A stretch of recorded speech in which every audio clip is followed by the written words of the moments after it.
Together, we will work together to make sure all of us have a place in this country. Don't mind them. Let them leave you. Let them leave you so I can do my work. Don't mind them. Don't mind them. They can tell you anything. We are together. Don't mind them. Don't mind them. They were there before. They didn't do anything. Don't mind them. Don't mind them. We are here. Everything that we do, they will not talk about it. Don't mind them. Don't mind them. You get free school, they tell you say free school not good. Don't mind them. Don't mind them. Your rose, we bury your rose, they will tell you that road will eat. Don't mind them. The government know. A letter was written in deception. You did not even include the caption of your. You understand? And they thought that how somebody can do that. But George Weah, what do people love? And the Muslims will love you. Going outside, nobody will go outside. Because we're not protesting, we're not taking. You understand? Because you can't meet what you thought you can do. You will laugh on small bosses and they steal money for you.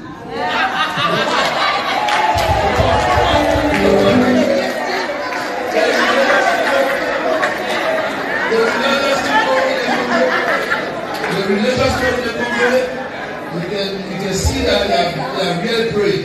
Not doing very well. Not doing very well. Not doing very well. Not doing very well. They are continuing to pray.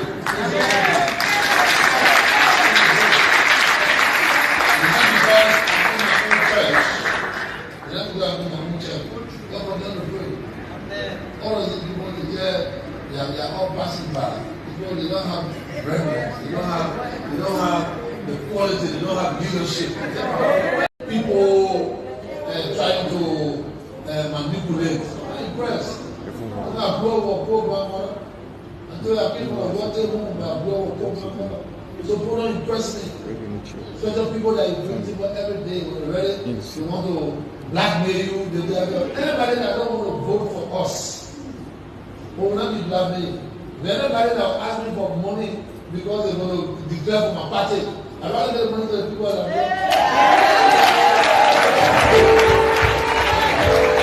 when you can speak to them on the table now, they're going on air, you have to somebody want to kill somebody? Yes, sir. But you forget to know that those that you killed already, the people that maybe they're going to kill, they're not going to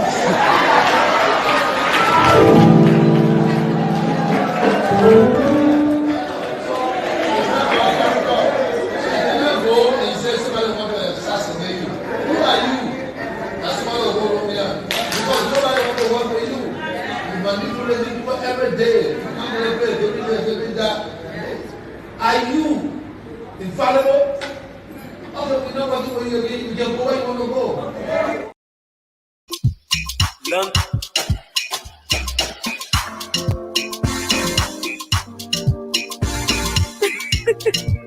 Yeah, it's Fight for let me. If you not want betrayal, fight for let me. Fight for let me. Fight for let me.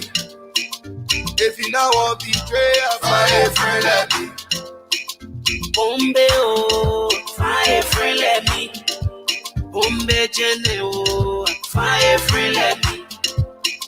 Bombe, fight for let me. Bombe jene oh, fight for let me. And I'm telling you, these are crucial times. And politicians are looking for friends all around, politicians that we never used to see being so humble. Now we see a lot of politicians are so humble. I even saw one politician beating Kanya. You know, an elderly woman was beating her Kanya, and he decided to help her in beating the Kanya sister. I'm like, whoa, the things are really, really getting serious. And we in the year 2023, as you are aware, come October 10, 2023, Liberians will be going to the polls to vote for president, 73 representatives, and 15 senators. So there's a lot of positions up for grabs, and people are doing whatever they can in their own ways, you know, to get themselves elected as well. 16 minutes down, 4 p.m. here in Liberia, wherever it is you're watching us from. I love to say good morning, good afternoon, and good evening to all those of you watching us live here on Punch TV. This is Trending Issues, and my name is Diamond Slanger. It's a pleasure being here as well. A lot of things happening in the country, like yesterday, District 17 in Montserrado County experienced violence. People were protesting. Constituents of that district decided to protest what they termed as neglect by their representative and by the LEC. Yeah, Mary Burr is doing a great job at LEC trying to curb power theft in the country. I know she's experienced some level of setback from top level government officials allegedly, stealing current. Yeah, people who are supposed to uphold the law, people who are supposed to interpret the law, people who, due to their privileged positions, earn more than ordinary Liberians, 100 times more than ordinary Liberians, then they found in the act of power theft to buy current. Yeah, that problem. Yeah, so they decide that based on our position, based on our stature in society, we will suppress the people and we'll just be enjoying the current free of charge. And anybody can telephone a call and say, who am I? And stuff like that. While ordinary Liberians are struggling day by day to recharge their prepaid meters. Well, we'll talk about that on another day. We're trying to bring on the folks from the LERC, the Liberia Electricity Regulatory Commission, to come and tell us why there has been a serious deduction in kilowatt hours experienced by Liberians when you purchase your LEC tokens. They say it goes to GST. Why wasn't this announced before? That is the question. Why was it done somewhat Nicodemously? People just go buy their car, and by the time you realize it's about to get 37 kilowatt hours for 10 USD, and then it's chopped by half in some cases. You only get 17, sometimes you get 15, and all of that. What has led to the deductions? Our people reaching out to us said some of them contacted the LEC and they were referred to the LERC to tell them why. And then when one person telling me their own audio said she called and she was told you have to pay tax. The deduction that you see is because you have to pay tax, and you in a country you won't pay tax. Well, it's a good thing to pay tax. A taxpayer is a nation builder, but we also need to be aware. We need to be informed as to why and when this will begin. You can't just go buy your credit and your kilowatt hours, and by the time you realize, it's not what you expected and what you usually do get for that amount of money. Well, that's another topic for another day. If you're experiencing that, the reason so far we've been told is due to GST.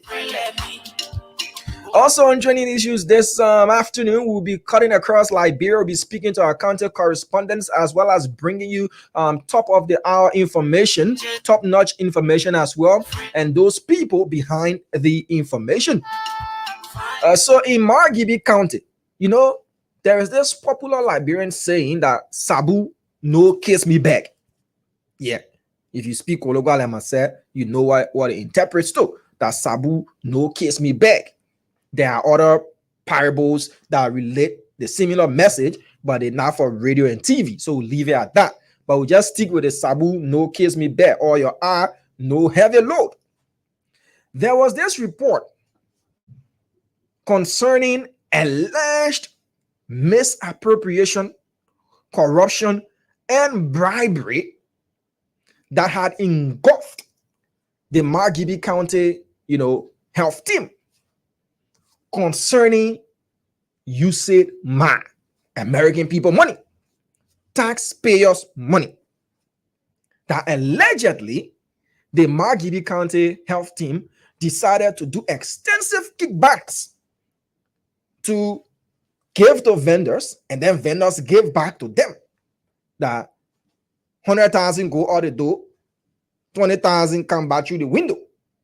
And this audio was leaked by Front Page Africa. They got a source and then they published the story. And we're not hearing anything about the money business, about what was happening. You know, reach out to people in the MOH. You know, we're not getting favorable responses. I even called Dr. Augustine Fania, one of those in the middle of this alleged saga. And he promised that he would have given us ears. And the next time we called, we couldn't get him again and all that kind of stuff. We've been trying to get the side of the story.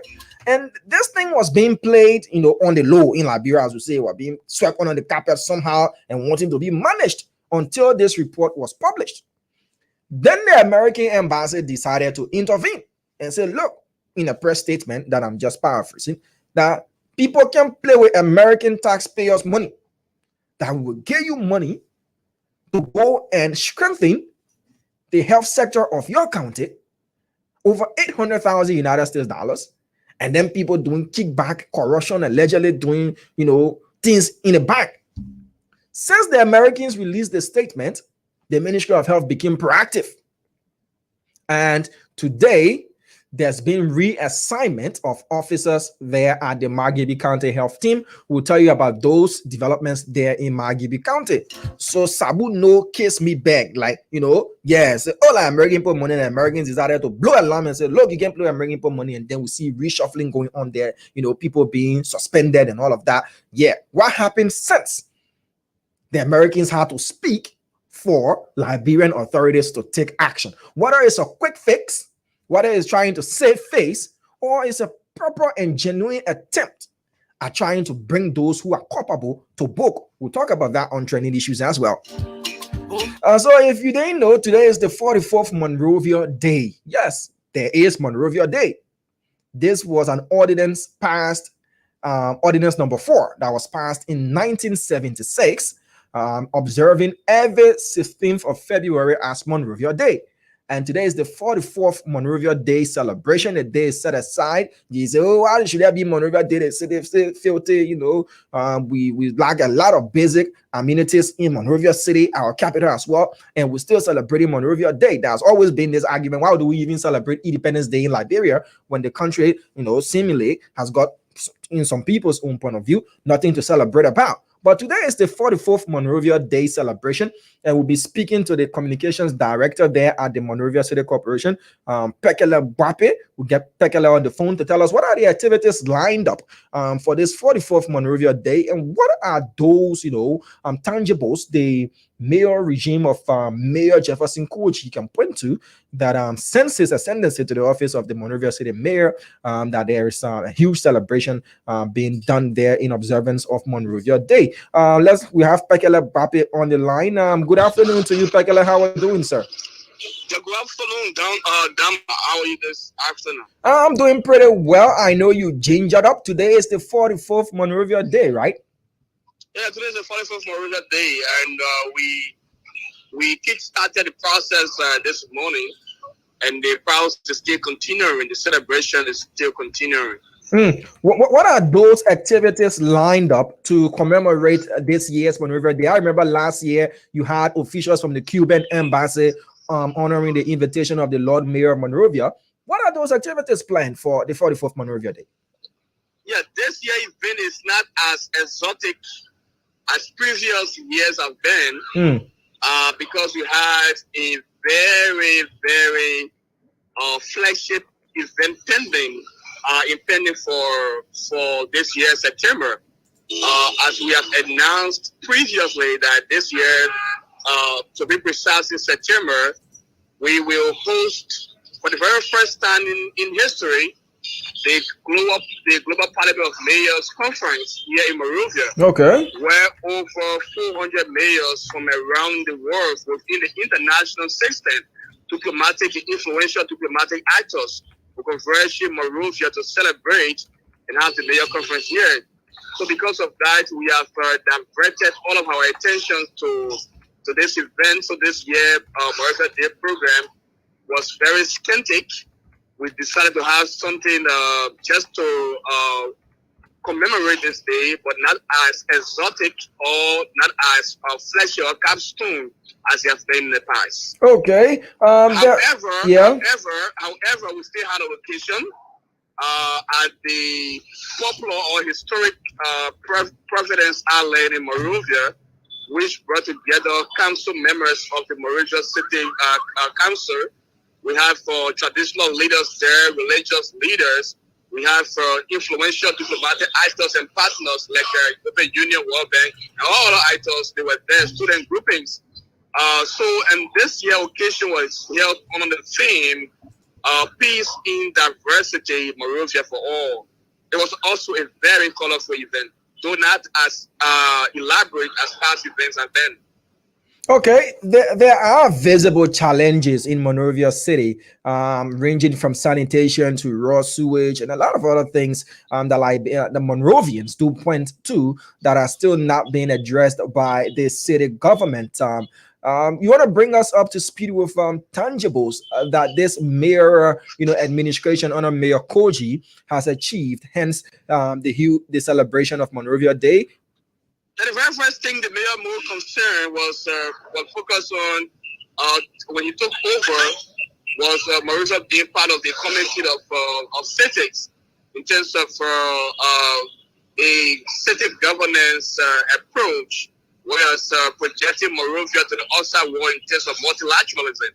That has been the key focus of the mayor, and one of the dividends of said engagements is today is manifesting into the hosting of for the very first time, the Global Parliament of Mayor Conference here. One of the achievements of the mayor year on the review was to build human resource capacity. They are normally in our government setting and in our city, in our state, there's this human resource scarcity, human resource deficit. So the mayor has been doing very well to ensure that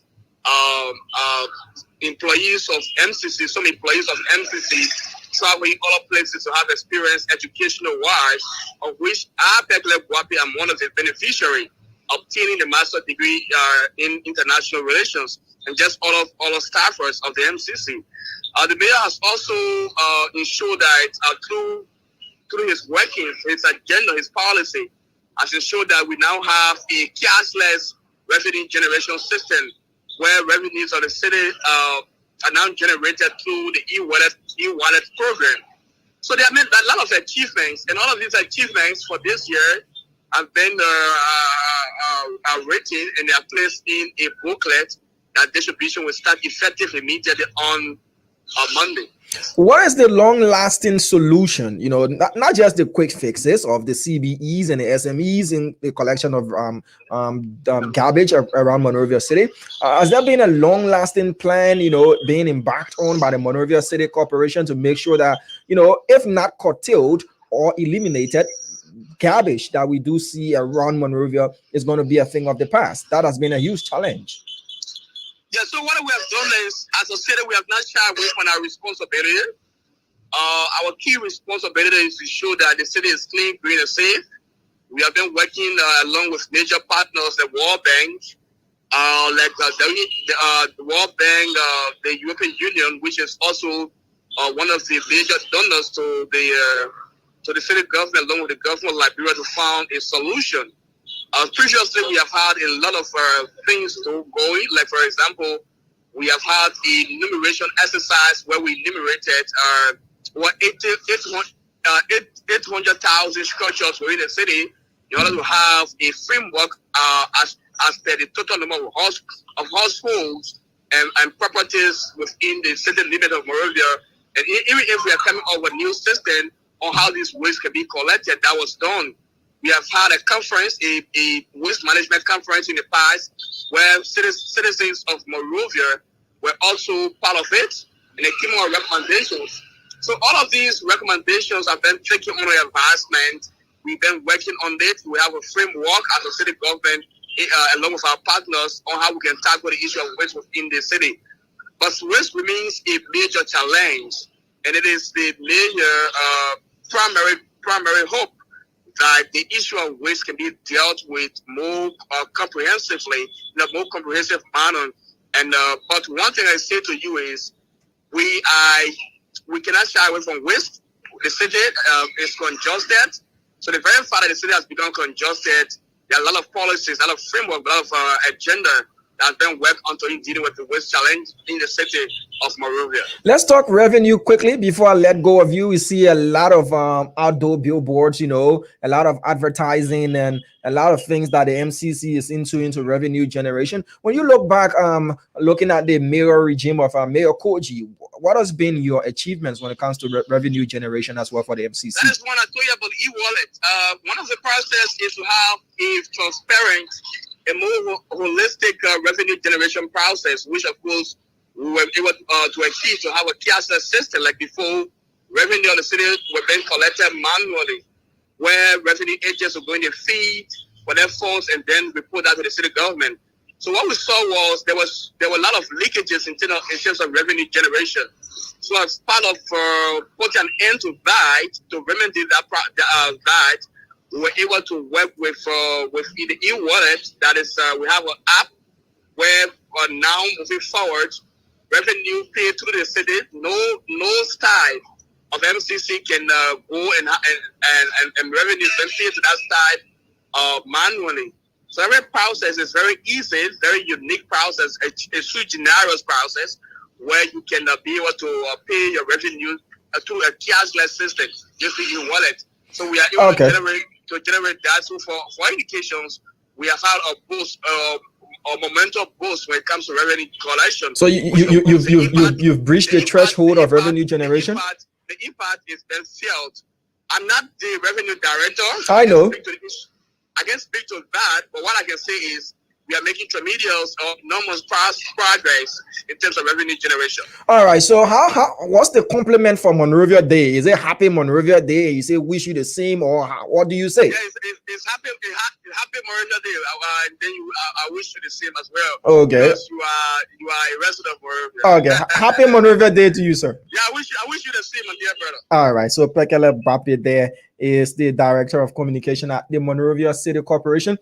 Today marks the 44th Monrovia Day celebration. A city that is still plagued by raw sewage being spilled across. You see solid waste all across the nation's capital. There is the issue of congestion. There is the issue. Look, I saw a World Bank report on 2020 and stated that 70% of Liberia's population reside in slums. And I'm like, whoa, what's happening? What do they classify as slums? When you look at around our country, especially our capital city, you find a lot of shanty, communities around. And they've said that 70% of our nation's population, reside in slums, and we need to urbanize. We need to go to urbanization. We need to do a lot to make our city actually, though, not just by size and number of population, but in itself, when it comes to modern structures and all that, to be deemed a proper metropolis. All right, that's for Monrovia Day. We have Dr. Dube Chris Yan. He's our first guest here with us on trending issues. So please do share this podcast as well. Please do share this podcast as well. Let me say good afternoon to you, Dr. Yan. Good afternoon. Okay, so Dr. Yan, I'm not getting you. I am not getting you, Dr. Yan. So let's see if we can sort this out quickly and see if we can get Dr. Yan. Yeah. Hello, Dr. Yan. Are you hearing me? I'm hearing you. Can you hear me? Yes, sir. I can hear you loud and clear. It's a pleasure having you on with us, Dr. Dube Chris Yan. Not just one time having gotten a patent there in America, but 3 times. They say sometimes the first time can be, probably due to some luck or something happened. But the second and the third time, then it shows that you are a true veteran. Congratulations to you, Dr. Dube Chris Yan. I wanted to read out what that patent was about, but it's got a lot of medical terms in it, and stuff like that. But congratulations to you, sir. Thank you very much. All right. It's a pleasure having you on as always. The conversation is always an interesting one when we have you on. So what have you been up to? I know you were in Monrovia for a couple of weeks last year. What have you been up to, Dr. Yan? Well, I make a yearly pilgrimage professionally to transfer knowledge, skills, and experience on the African continent, looking at Liberia in particular. So last year I was in Liberia from say August, September to December. I started off from Ghana and Togo and lecture at the Noguchi Medical Memorial Institute, which is part of the University of Ghana, Legon, and then dropped over to Liberia, where I spent the rest of the time from September through October.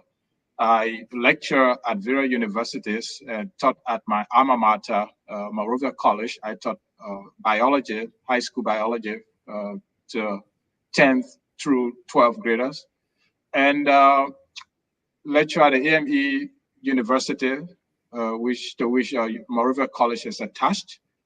Did a couple of symposia and workshops in in public health and infectious diseases.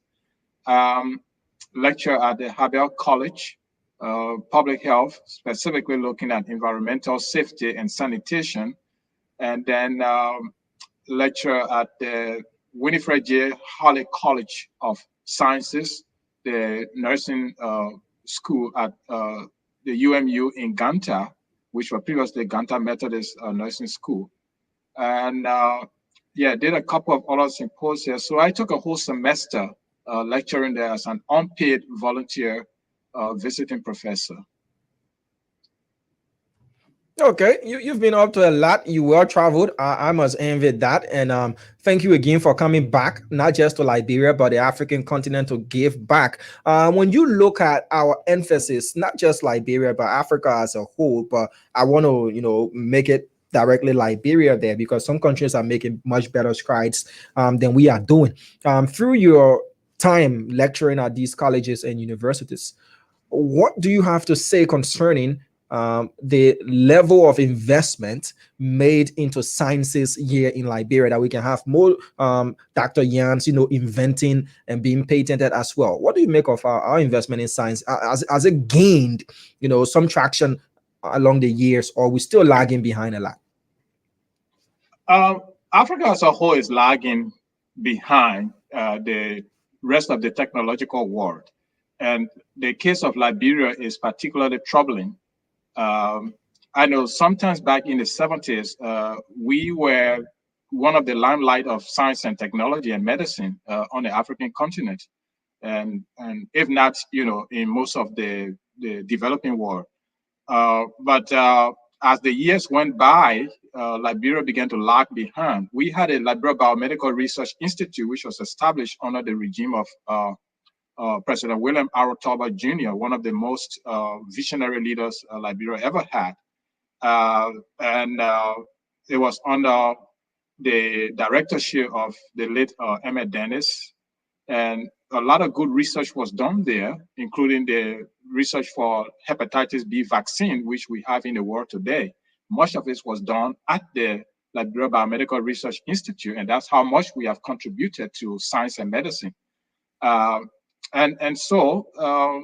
as time went by, I think there was a reduction in investment in science and technology and medicine as a whole. And today we can see that our hospitals remain dilapidated, no drugs, medical personnel, including doctors and nurses, are not paid well, no equipment to work with. They are well trained, but they don't have any tools to work with. Science and research is at its lowest ebb. We only have foreign researchers coming in and just using our facilities instead of we doing the research ourselves, because our government has not paid attention to this. They have not invested enough money in that. I think there have been a budgetary misallocation, giving priority to areas that don't deserve priority and neglecting health, medicine, and education, as well as other important sectors of our society. Okay, now we're still talking health here. When you look at, we've been through one epidemic and then epidemic in the corona and the Ebola, issues that we're faced with in Liberia as well. We said we had revitalized our health system, our responses as well. You're an expert in infectious diseases as well, Dr. Yan. When you look at our responses, we had a lot of conversation concerning COVID back in the years as well. But when you look at what has been set up now, do we have a much more resilient system, or we still there where we were prior to the onset of COVID-19? Well, during the Ebola outbreak of 2014, we saw that it really exposed the weakness and the fragility of our health system, not only in Liberia, but in the region as a whole. And so when it affected Liberia, Guinea, Sierra Leone, and partly Nigeria and Ivory Coast, we saw the devastation that the Ebola outbreak caused.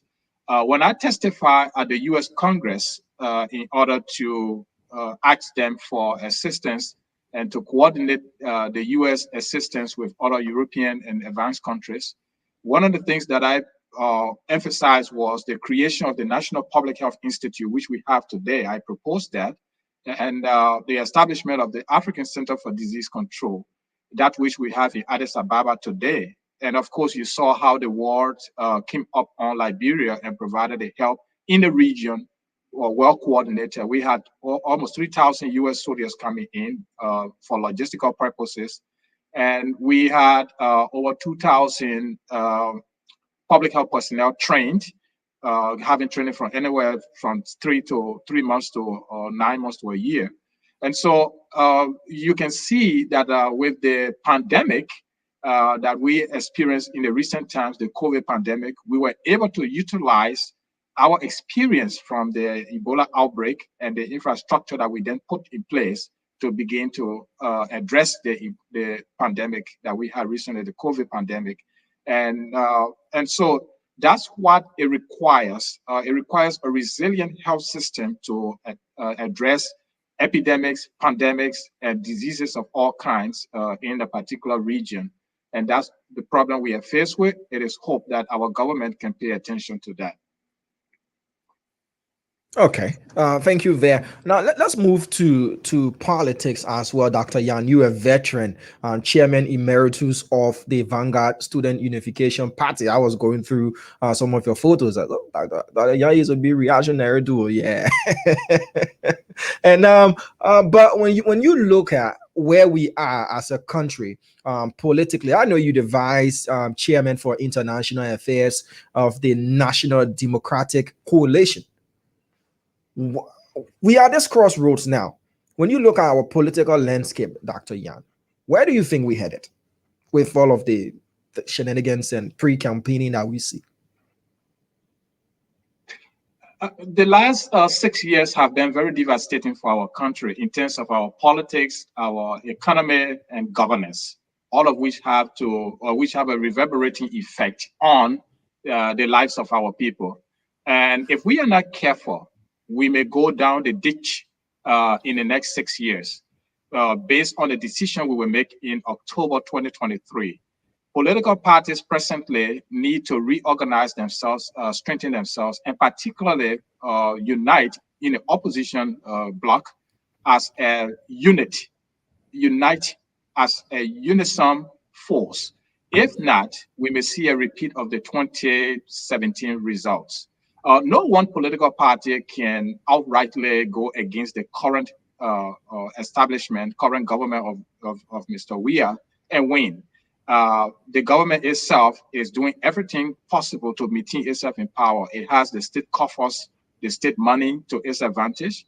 It has the state infrastructure to its advantage. It has the Elections Commission, which is manned by pro-regime figures.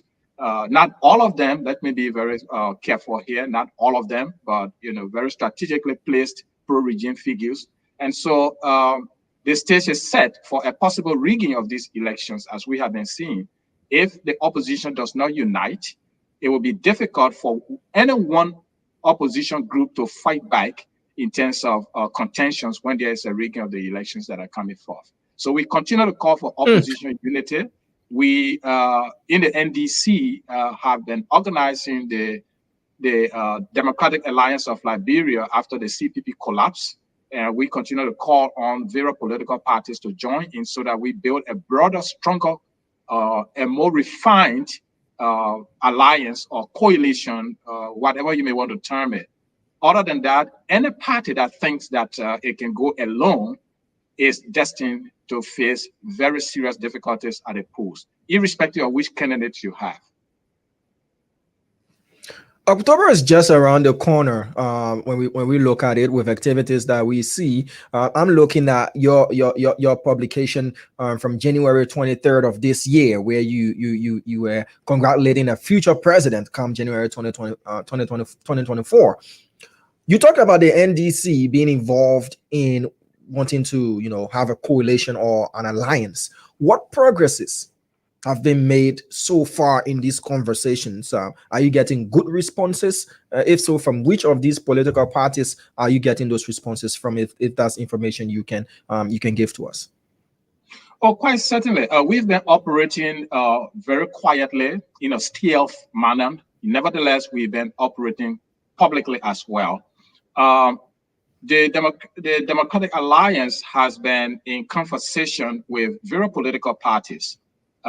In there, we have the New Deal movement and the Free Democratic Party, which make up the National Democratic Coalition, then the ALP, and then the EFFL, which has just gained certification. We had in there Vote as well, and the Unity Party was partly associated. It is hoped that the Unity Party can rethink much of its decisions that it has been following through in order to come and become part of the coalition. No one political party can stand alone, and we continue to stress this. It is important that we form a broad, united front. After the collapse of the CPP, we can see what happened if the opposition political contingent go as separate entities. We saw what happened during the past elections and by-elections, and we have to guide against those. So those are the political parties that we have been talking with. We've also invited the Alternative National Congress to come in so that we restart the ball all over. So if all of these parties are talking about democracy, then they must adhere to these democratic tenets that have been put in place by the DAL instead of staying back or kicking away. We can't talk about democracy when we don't want to adhere to democratic tenets. Secondly, if we are talking about unity, then we must unite in the most formidable form instead of staying back and think that we can go alone as separate entities.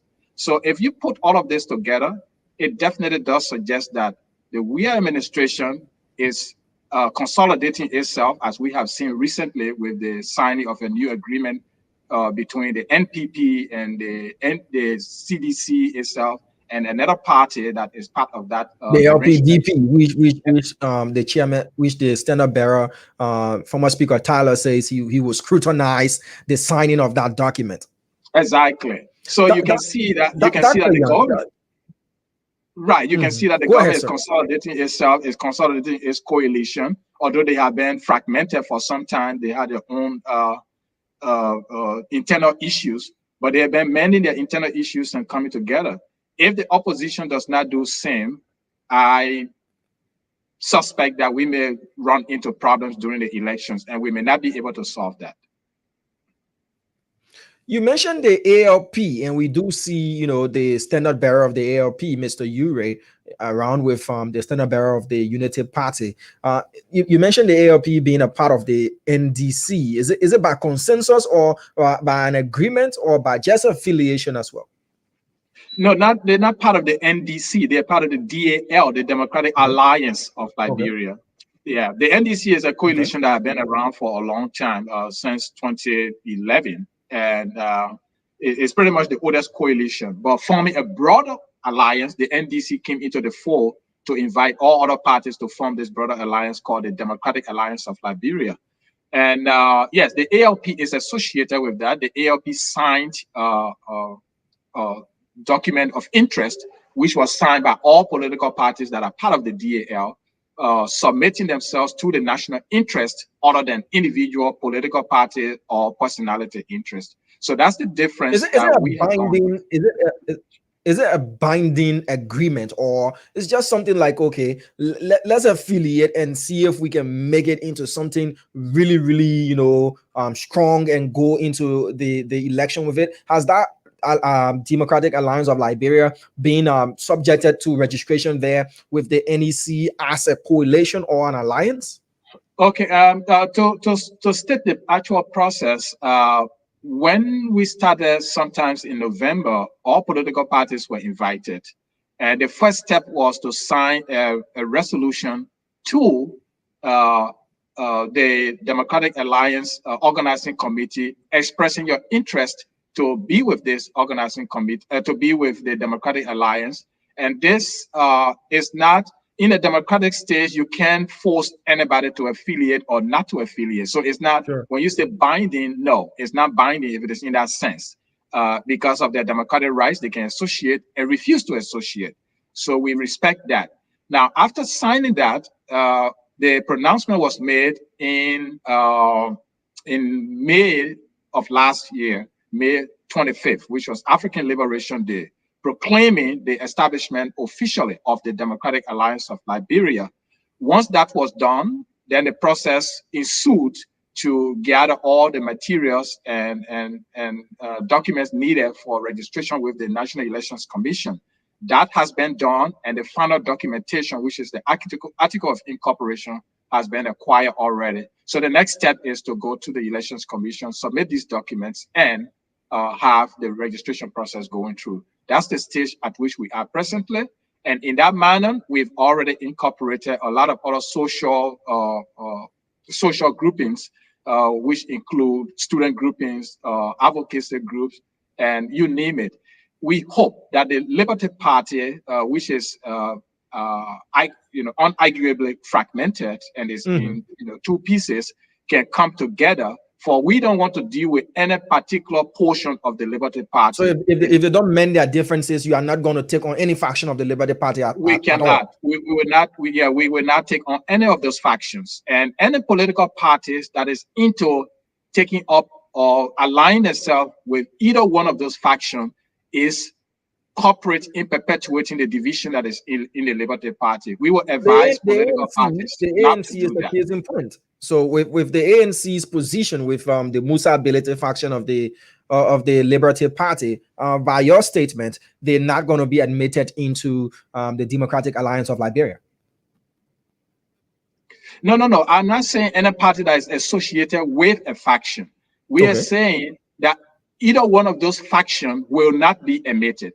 The Liberty Party has to be whole. They have to mend their fences. They have to be whole. And I have made public pronouncements on this, not shying away from it, before the Liberty Party, as Liberty Party, can be admitted. What I'm saying is that we must be realistic and understand that the party is divided. It's on two different ends. And any political party, say Party X, that is dealing with the Musa Ability arm of the party, is perpetuating that. Any party that is dealing with the political leaders aspect of the party is also perpetuating that division.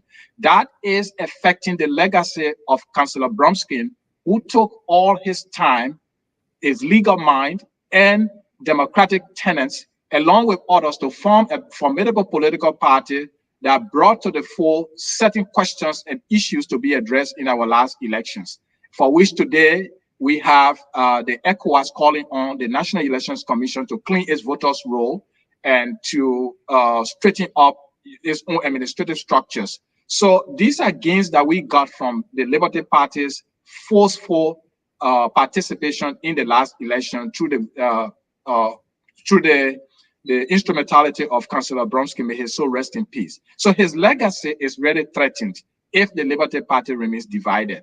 And that we can place squarely on the chairman of the party and the political leader. They need to come together and bring that party together so that the party can come into any alliance and make a decision as a whole party, instead of one group making decision here and the other group making decision on the other end.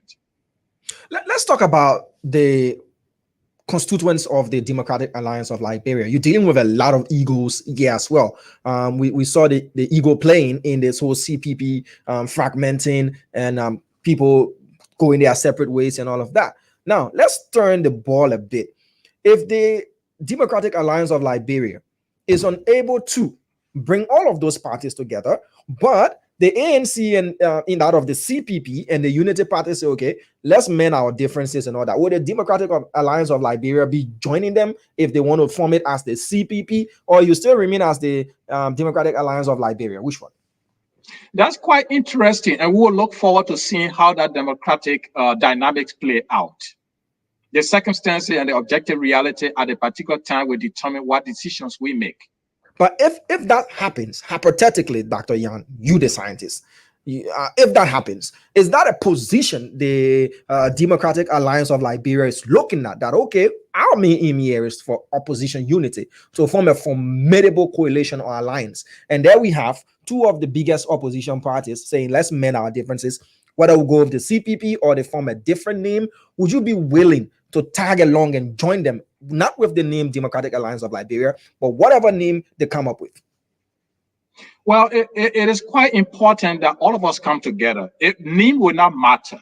To be very frank with you, name will not matter. It can be a different name. But once all of us come together, looking at the interest of the country as the primemost subject of our affiliations, and not the individuality that characterized the CPP for which it broke down, then we can take that path. So name nomenclature does not matter. The substance of an alliance or a coalition and the purpose for which a coalition is formed to attend to the needs of our people, to attend to the democratic setting that we've created over the years, and to put in place good governance that will attend to the needs of our people in terms of good health, good education, providing jobs for our people, and attending to the basic agricultural needs of our people, feeding our people. And these things, also respecting press freedom and women's rights, children's rights, if all of these tenets are respected, we don't have problem with the nomenclature that it will come up with. Okay, so Dr. Yan, let me hold you right there and join Mr. Smith Toby. He is the Deputy Presidential Press Secretary there at the Executive Mansion and the Ministry of State. Good afternoon to you, Mr. Toby. How are you doing? Well, I'm doing good, and it's my pleasure. Thanks for the call. Yeah, I saw you conducting things in front of the main entrance of the Executive Mansion yesterday. As a year, my brother on top of his game. Mr. Toby, the regional vice president of the World Bank is in Liberia, Mr. Ousmane Dangana, if I got his name right. Diagana toured with the president yesterday to several projects, external sponsored projects and all of that. Can you give us the overall, reaction from the World Bank regional vice president upon his tour of those facilities?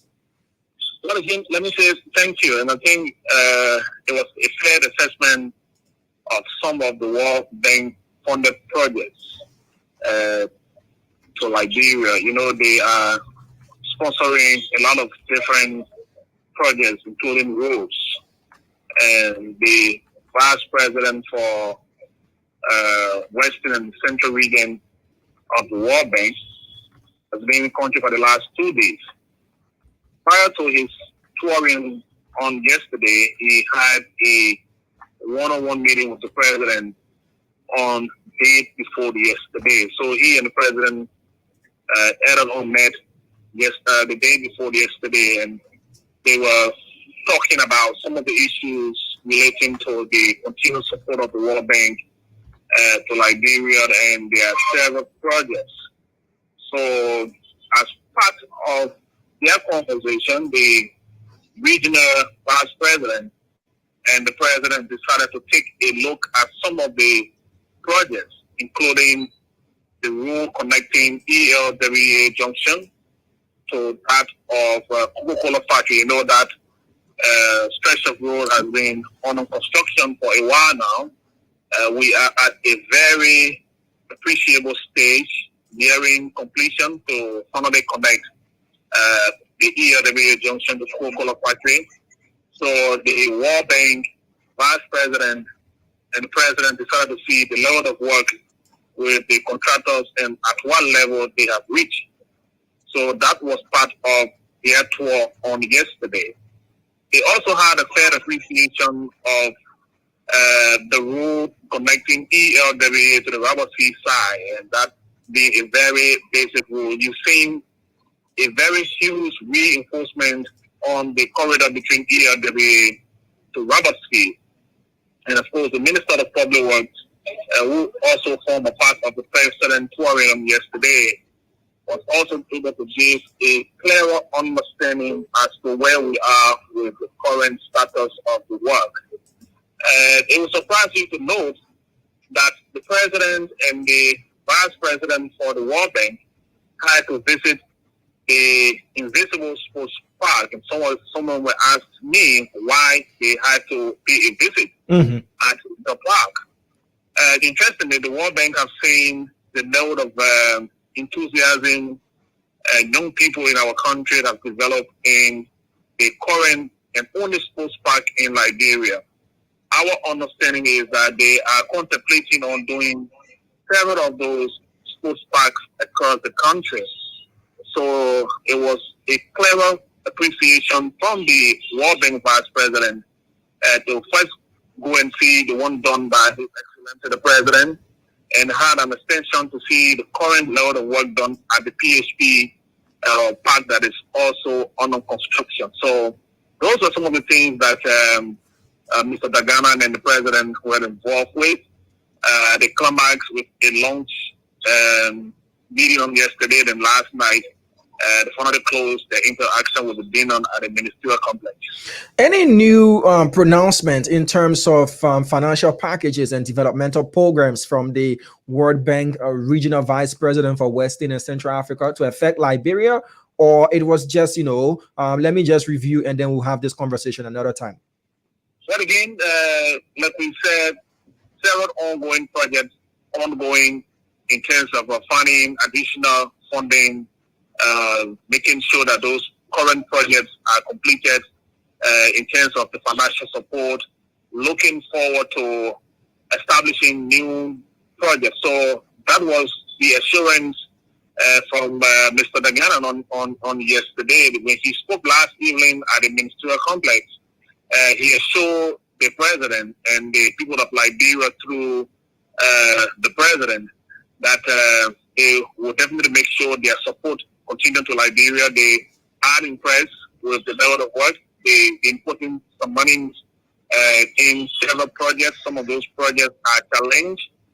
Where there are challenges, they will review those challenges and see where they can make some more progress in making sure that the World Bank remains a very pivotal partner to the growth and development of Liberia. So on the overall, yes, we are looking forward to more support, and of course we continuing the engagement to make sure that they can continue to fund us the current project that they are financing and making means to get all the projects supported to make sure that our developmental agenda remains a part of the global community. There are others who have accused the president of overly emphasizing and showboating the arrival and the visit of Mr. Ousmane Diagana, that it was just a routine visit to sectors and regions that are under his control, Liberia being one. Is it a show of trust from the World Bank as being projected by supporters of the president, or it was overemphasized in the way the story is being run with as well, Mr. Toby? So when you understand the load of financial support that the current government has gotten from the World Bank, and the issues around alleged misapplication, corruption, allegedly being carried out in the country, and people are thinking that monies coming into the country are being misused or mismanaged.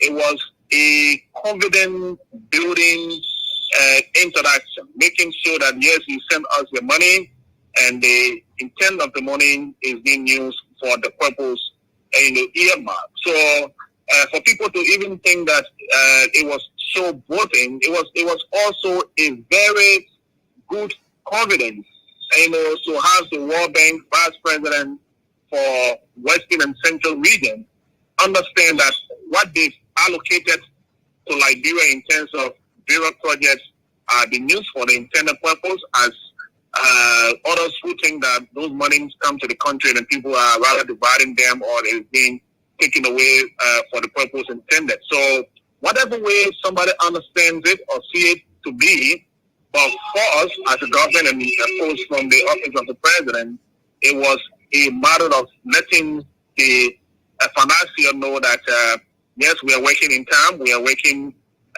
with whatever that is being allotted for the purpose of making sure that our developmental quest can be met. Remember, they are a major partner. So if there is no confidence, trust me, the World Bank wouldn't want to put in more money into the program. If the World Bank was sending money here and there was no work to show for, for what they've sent to Liberia, I'm sure by now you may have gotten a statement from the World Bank that the funds are being mismanaged.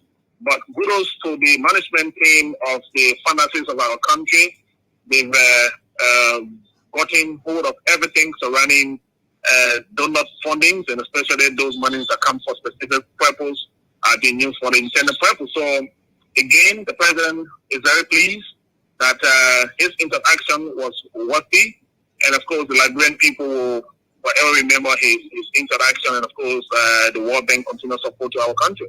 Okay, Mr. Toby, just quickly before we let go of you, I'm scrolling through the page of the Executive Mansion, the official Facebook page, and on Monday it was posted that newly confirmed Minister of State for Presidential Affairs, Mr. Wisse Blamo, had resigned, stating his reason to pay more attention to serving the president as chief of office staff. But that release is no longer on the Executive Mansion's page. Was there a reason why it was taken down? Well, again, those political, quote-unquote, off-president functionary, by the way, should not even be on the Executive Mansion page. The Minister of State comes from a political institution. So if he resigned due to his quest to serve the president, I'm sure that should not even be on the Executive Mansion page. So if it was mistakenly placed, it was an oversight, and so due to recognizing that we had to take it off the Executive Mansion page. Okay, but was he pressured? There are others coming from another sector of Liberia who are of the notion, and they've said it publicly, that Mr. Wisse Blamo was pressured into resigning after the president made the statement that if you don't align yourself with us and your political party doesn't align itself with us, if you're leaving, you should leave with your people, or you choose between your job. Was that a precursor to Minister Blamo resigning and say he wants to focus on his job with the president? Mind you, he's from the LPDP. Yeah, so I'm sure the letter communicated that you are referencing to you the purpose for the resignation. So for me to tell you anything beyond what Mr. Blamo wrote in his communication will be foolhardy for me. So we want to take it as he said it. So he held his consultation with his family and his friends. And of course, like you said, he wanted to keep his focus in serving the president as the Minister of State, a very huge position to serve. It's difficult to cut your attention between party activities and of course and the workings of the president at that level. And so if Mr. Wisse Blamo sees it necessary that he wouldn't be able to serve that party at the given time, owing to the fact that he's obligated, he took a decision, and of course that decision came from his consultation with his family, and he's made it public. So anything beyond that would not be for me to say. The person who made that post, will they be punished since that was not in line with what the Executive Mansion official page is?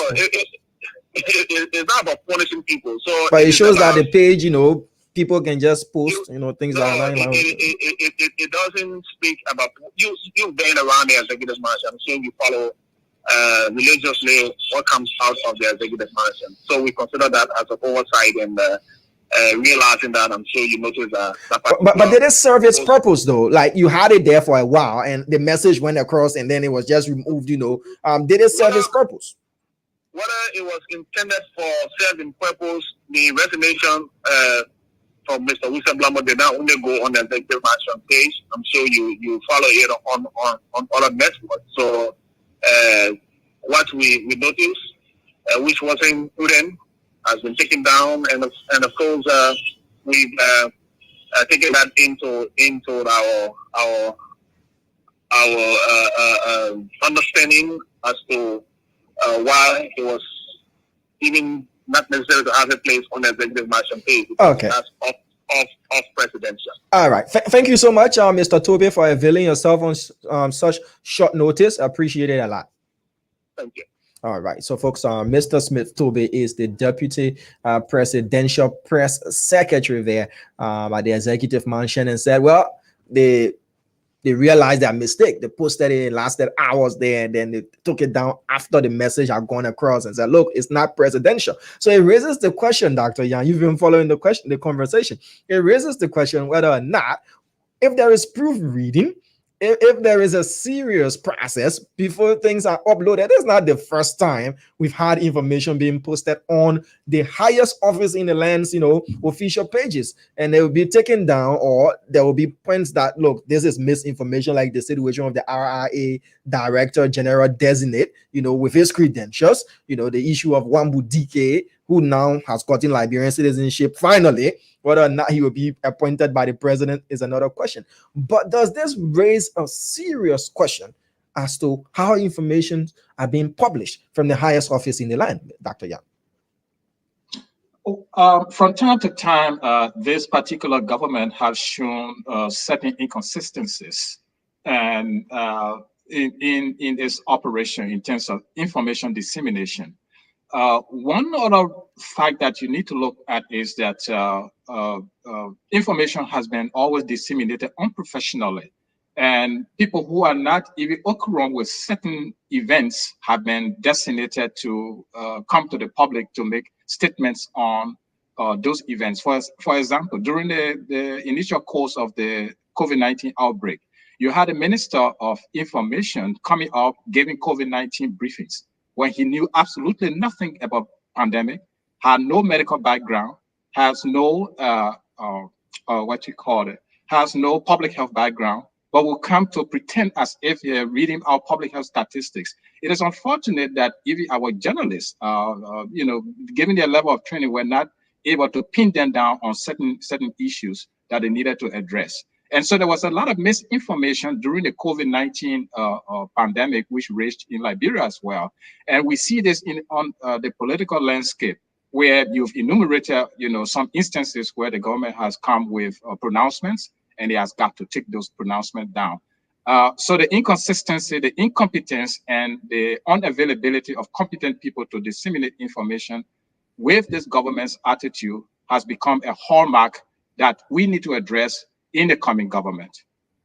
Okay, in the coming government, Dr. Yan, let's go back to that particular conversation. The opposition indeed is a government in waiting. And Dr. Yan, when we look at how close October is, and still there are sticky issues of whether we're going to have a serious and heavyweight opposition coalition, when you look at the time span, when do you think all this should be swept under the carpet, done and dusted with, and you have a united front going out there campaigning to win the votes of the Liberian people? One thing we've noticed through very scientific polling is that the Liberian people are ready for a united opposition. They are not ready for political parties in the opposition going to this election as single entities, for they know the devastating effect it may have in terms of the results, which will lead to defeat on the one hand and victory for someone else who we may not intend coming into power. It is hope that just giving it a time, because everything has to do with time. It is hope that within the next 4, 6, 7 weeks, let's just say April, May, all of these things would have been settled. You would have had parties coming together and putting aside these individual selfish aspirations so that we look at the interests of the country. Once we take on that patriotic coat, that nationalistic coat, I think our individual aspirations will be swept under the carpet, and we can move ahead with uniting all the parties and going to face what we have on hand, or we have had on hand for the last couple of years leading to the elections. So let's hope that the Unity Party, the ALP, the NDC, which comprises of the Free Democratic Party and the New Deal movement, the Alternative National Congress, all of that will come together and pose a formidable united opposition to the current government. We are looking at a consensus candidate. We are looking at a consensus candidate where all of those who may have aspirations and interests will be brought, and then we can look at the current political trend, look at certain criteria, analyze them, and see who is best fitted, to be taken as a consensus candidate. That's why the NDC, in formulating or forming the Democratic Alliance of Liberia, was going towards. You have candidates who have a high degree of experience in public service, with high degree of honesty, high degree of integrity, and those are candidates that you are looking for to put forth in this kind of elections. And those candidates are around, so it would have been not a difficult thing getting a consensus candidate. I think we've kind of zoomed in on a few persons that could have fit. Who are those that you zoomed in on, Dr. Yan? Who are those as per the characteristics that consensus candidate should have? Who are those shortlisted to be vice president and president? In the absence of this unity, it's difficult to now come out to give out names. But we want for all of them to come together, and then we can then synthesize all of the candidates and see who we put forward. But as you see, you have His Honorable Excellency Ambassador Joseph Mbwaka, you have the ALP standard bearer, you have the you have the Alternative National Congress standard bearer, you have the others who may have had interest. You have Tiawan Gonglo who may have interest. And so you can zoom in on all of these people, use particular criteria, and see who have had long service or long-term public service, honesty, integrity, You playing the politics with me. You playing the politics with me. You playing politics with me. You want to remain tight-lipped on your choice of candidate, but you've given criteria. When we look at number of votes in the opposition, Joseph Mbwaka of the Unity Party had the highest number of votes, coming second to now incumbent George Weah, as compared to Alexander Kumi. So you look at service, because I'm taking into consideration all of what you said are the hallmarks this consensus candidate should have. When it comes to integrity and service, Joseph Mbwaka has got the longest track record in serving the country, second followed by Tiawan Gonglo when it comes to opposition figures. Ben Nairi to some extent. Now, he's still tapping those two criteria that you listed. Let's go straight and call a spade a spade. If this consensus candidate is to come up, we've already had that of who will be first, who will be second, and all of those things. Those were the two leading candidates, Mr. Mbwaka, Mr. Cummins. Consensus candidate based on your own criteria. Who are we looking at to be the top of that ticket? Longevity and votes. Well, it would be too premature to say that in the absence of vetting these people together. You can't do that on air. It has to be done in a more concise, democratic, political, traditional way. You can do that on air. But again, if you were listing opposition, you will put out all the criteria that you want for who you want to employ. And we're just saying that if you look at the landscape, looking at the candidate that we will be going against, who is the incumbent candidate, you need somebody of this particular characteristics to go against this. Because one, you're going to talk about corruption. You're going to talk about bad governance or misgovernance. You're going to talk about bad educational system. You're going to talk about weak healthcare system. So you need somebody who have had these kind of experiences and have dealt with this issue for a long time. Then, of course, the whole character issue. You don't have to necessarily be in government over a long time to have good integrity and good character. So it's a mixture of these and a combination of all of these. So you can't necessarily just pin it on one person. And that is why all of these candidates needed to come together under one umbrella, and these criteria can be laid out and a consensus candidate can be taken, so that you move away from these individual aspirations clashing and leading to disunity. Okay, talking about Joseph Boakai, as you can see on the split screen there, this just happened a couple of minutes ago. Former Vice President and standard bearer of the Unity Party, His Excellency Ambassador Joseph Newman Boakai, today met and held talks with Nimba County Senator Prince Y. Johnson at his office in Rehab Community, Pinsville City, Monrovia, Liberia. So Senator Johnson paid a courtesy call to former Vice President Joseph Newman Boakai, and we all know how vocal he has been against the WIA-led government, though he disappointed when he said his sermon was going to be, fire-filled, and yeah, he didn't deliver that on Sunday. A lot of people still wanting their data back. But with this, I know Prince Johnson, politically, when it comes to the top office, he's tainted. Yeah, the Americans have said, don't do business with him.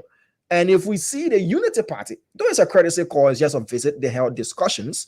But does this in any way affect the relationship the opposition Unity Party might be garnering with its supporters and the U.S. government there, that you'll be seeing with photo ops with a man that has been sanctioned by the U.S. government, Dr. Young? Is that a good PR stunt or is bad? Well, I'm not a member of the Unity Party. I cannot speak for the Unity Party. Yeah. I'm now a member of the Unity Party and cannot speak for the Unity Party. But as a member of the National Democratic Coalition and an executive, sitting in the place of a vice chairman for international affairs, since this international question comes up, it places me in a position to address it based on what the National Democratic Coalition and the Democratic Alliance of Liberia, which we are forming, envisage. We don't envisage excluding any political party. That's number one. So affiliation and non-affiliation will not affect any one political party. In this process, we encourage all political parties to discuss and converse with each other. So I really wouldn't paint the visit of Prince Johnson to Honorable Boakai in an awful manner, because I don't know what the conversation is about. We don't know what the conversation is about. He is, as you said, it may be a pure courtesy call. So what has happened in the past between Prince Johnson and the current president WIA is nothing that I think has anything to play with his visit to Ambassador Honorable Joseph Newman Boakai. But again, he has the right to visit anyone he wants to visit, and let's leave it at that. Well, from this release on Punch TV, it's a breaking story. They've said at a later date they are going to inform Liberians as to what their discussions were about, the details of their discussion. Mind you, Senator Johnson did not support the bid of Vice President Boakai at the time he was the candidate on the ticket of the UP for president 2017. But this open flirtation with members of the opposition community has got some people getting butterflies and jittery and all that stuff. But we're waiting to hear what the conversation was about, whether it's leading in the direction of the MDR, giving its support or pledging its support to the Unity Party in its quest to become the ruling party 2023, 2024, thereabout. That's another thing. We'll find out the details. We're waiting, but you're in total of these things, Dr. Young. You get this information and all of these things. You've pointed out April as the deadline. Let's wash all our dirty laundry. Let's mend our differences, and let's use from April going forth to try and win votes and convince our constituents to vote for us. Now, let's go to international relations a bit. The president during the State of the Nation address said, quote unquote, I'm paraphrasing for him, if you're not a friend with America, you're not be a friend with Liberia as well. That statement has come under a lot of criticism. Was that a right thing from your experience and as international chairman for the NDC? Was that statement on point diplomatic wise? Just to state a disclaimer, I mean, I've been into subtle diplomacy over the years, medical, public health, and political as well. In diplomacy, one has to be very cautious in statements you make. they may come to haunt you later on. I'm not quite sure who the advisors of the president are that coaches him on how his utterances should be. Liberia has had a long-standing relationship with the United States of America. I mean, it's no secret we were created out of the benevolence of the United States government. And so our friendship has been like that for over the years. We consider the U.S. as our mother country. So yes, our relationships with the United States should always be fine, should always be smooth, should always be cardinal. But we cannot use our relationship with the United States to define the relationship of other people. We are all, sovereign states, to put it in the most democratic form. We are all sovereign states. And I think every country has the right to determine its own foreign policy. And their foreign policies and association or affiliation should not be based on Liberia's affiliation or association with any other country. Now, there are others in the diplomatic sphere, Dr. Yan, that said that statement has got the propensity, if not to deny Liberia of certain funds and grants and benefits, like countries that are not aligning with the USA, but we want to do business with them. And they said, no, we cannot do business with you because you said if we don't support the US, you cannot do business with us. Does that statement go to do us so much good than harm? That is what many Liberians are skeptical about. Yeah, well, again, it is left to be seen what those countries say later on when we go to have any international discussions or talks with them in terms of economic relations, foreign relations, government relations, etc., etc. We cannot determine that now. I mean, sometimes statements are made and they may not even have the effect that we may be thinking. So I don't think we should dwell on this so much. What we should be focusing on. Statement? Was that an ill-advised statement? If you were advising the president of the Republic of Liberia on these matters, would you, looking at his State of the Nation address and seeing that part of the speech, would you have said, Mr. President, no, don't say that? Was that an ill-advised statement from your own expertise in international diplomacy, Dr. Young? Well, I thought I said that from the beginning, that the president and any government official for that matter, particularly those from the Ministry of Foreign Affairs who are representing us all over the world, our ambassadors, should be very careful with their utterances. I think I made that very clear earlier on, that certain statements are ill-advised. And again, as I explained, our relationship with the United States should not be determined, or should not be the determinant factor for other countries' relationship with the U.S. or otherwise.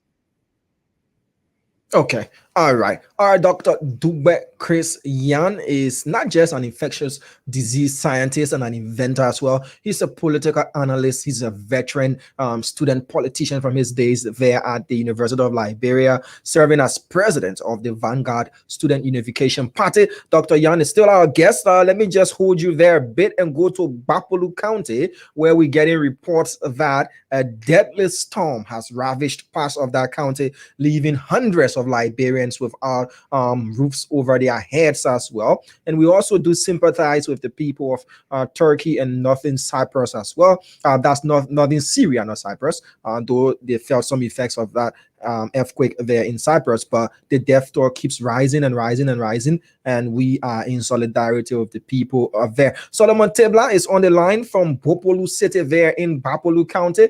Good afternoon to you, Mr. Tebla. How are you doing? Good afternoon, Damo, and good afternoon to our Liberians listening to and watching online this afternoon. Yeah, I know it's a solemn atmosphere there in Bapolu County. Bring us up to speed with what exactly happened. We know it was a storm, but bring us and give us vivid descriptions as to what happened in that part of Liberia, sir. Yeah, Mr. Slanga, it was on Sunday evening, to be specific, by 4:00 p.m.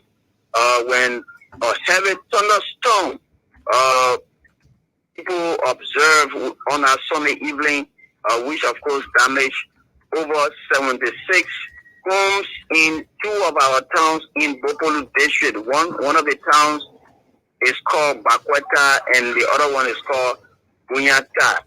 And that storm, it made almost 30 families are currently homeless because as a result of that storm.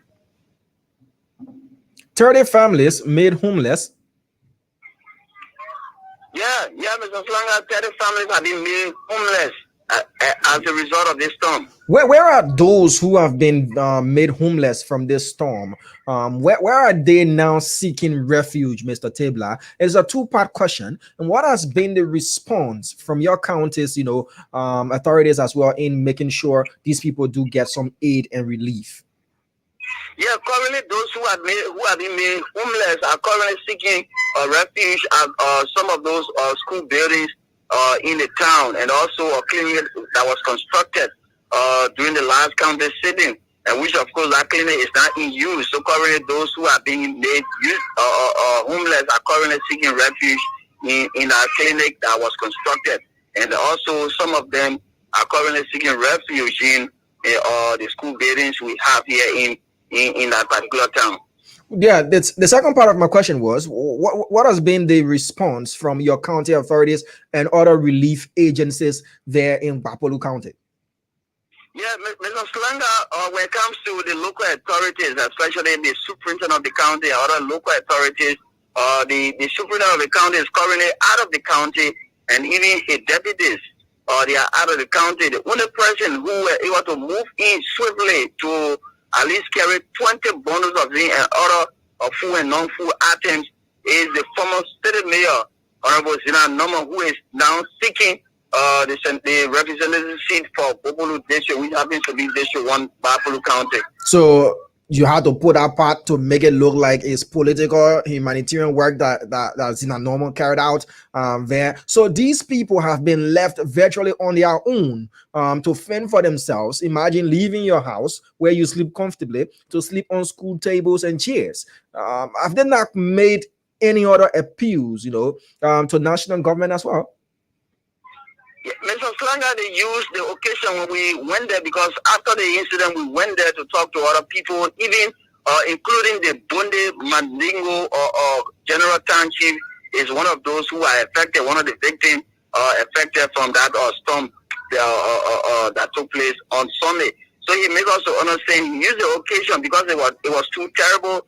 Currently, as we speak, even the very night that incident occurred, we saw some of the victims were standing by different houses. They had nowhere to even lay down until the next day morning before they could talk to other people to help them or shelter them. So the citizens use the occasion to call on philanthropists and that of our humanitarian goodwill gestures to come to their aid to help them with some of their house material, like giving them zinc or nails and just name the rest of them. Okay. All right, Solomon, that's a story we will be following there in Gbapolu County. We pray that these people do get the deserved relief and they be able to return to their homes as soon as possible. Thank you so much there for updating us from Gbapolu City in Gbapolu County. And thanks for having me this afternoon. Okay, so Solomon Tabler there, giving us the situation. Some citizens of Gbapolu County are currently faced with after a violent storm, ravaged through some towns there in that part of Liberia. Gbapolu County is situated in Western Liberia, made even more famous by the dedication of the Emirates Hospital by His Excellency Dr. George Manenwia.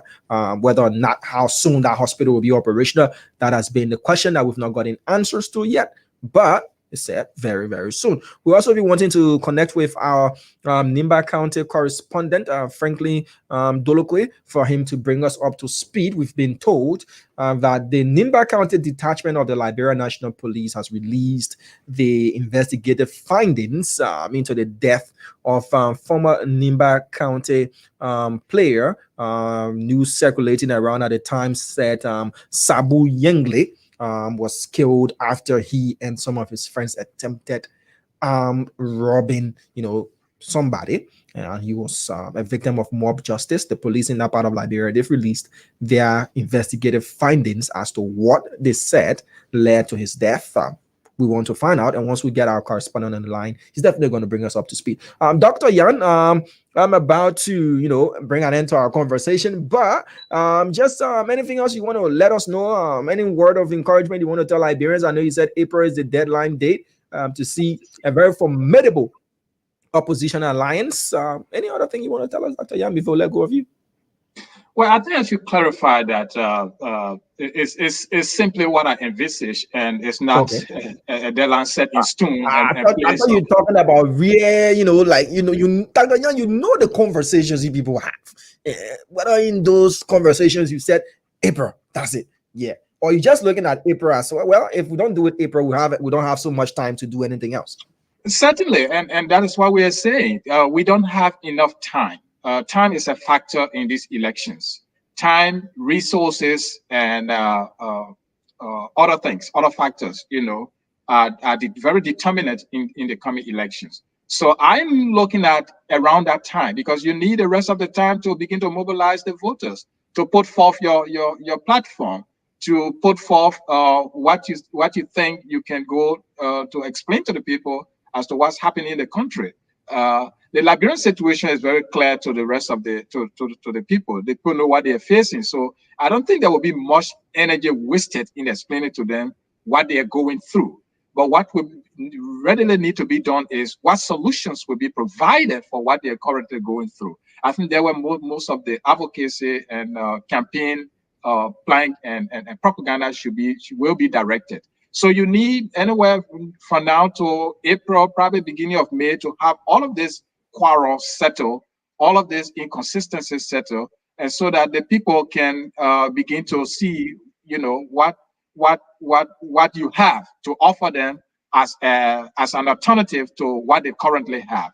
So that's why I'm saying that, and hope that all the political parties, if not all, but the most prominent, formidable ones, can put their differences aside and come together.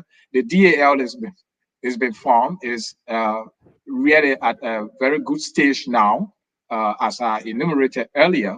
So once we go through all of these requirements, the doors are open for political parties to come in. Those that are still foot dragging still have the time to come in. If we don't unite, I see a problem during these coming elections, and we may probably have the same results we had in 2017. You raised an alarm, just about letting you go. And then I remembered earlier in this conversation, you talked about people who are supporters of this government that are placed in strategic positions there at the NEC, and you alarmed of Reagan. Do you have any evidence to the fact, or you just speaking to the fact that these people, are said to be agents or partisans of the ruling party, Dr. Yan? What raises that alarm? Yeah, I mean, the evidence abounds as to what has been happening in our electoral system. The first thing is that since the last elections, when even the ECOWAS, out of the cries of the Liberian opposition parties, led by Councillor Bromskin, may he so rest in peace, as I've stated earlier, called for the voters' roll to be cleaned up. It is yet to be done. We should have had the census taking place in order to know how many people are in a particular constituency, right?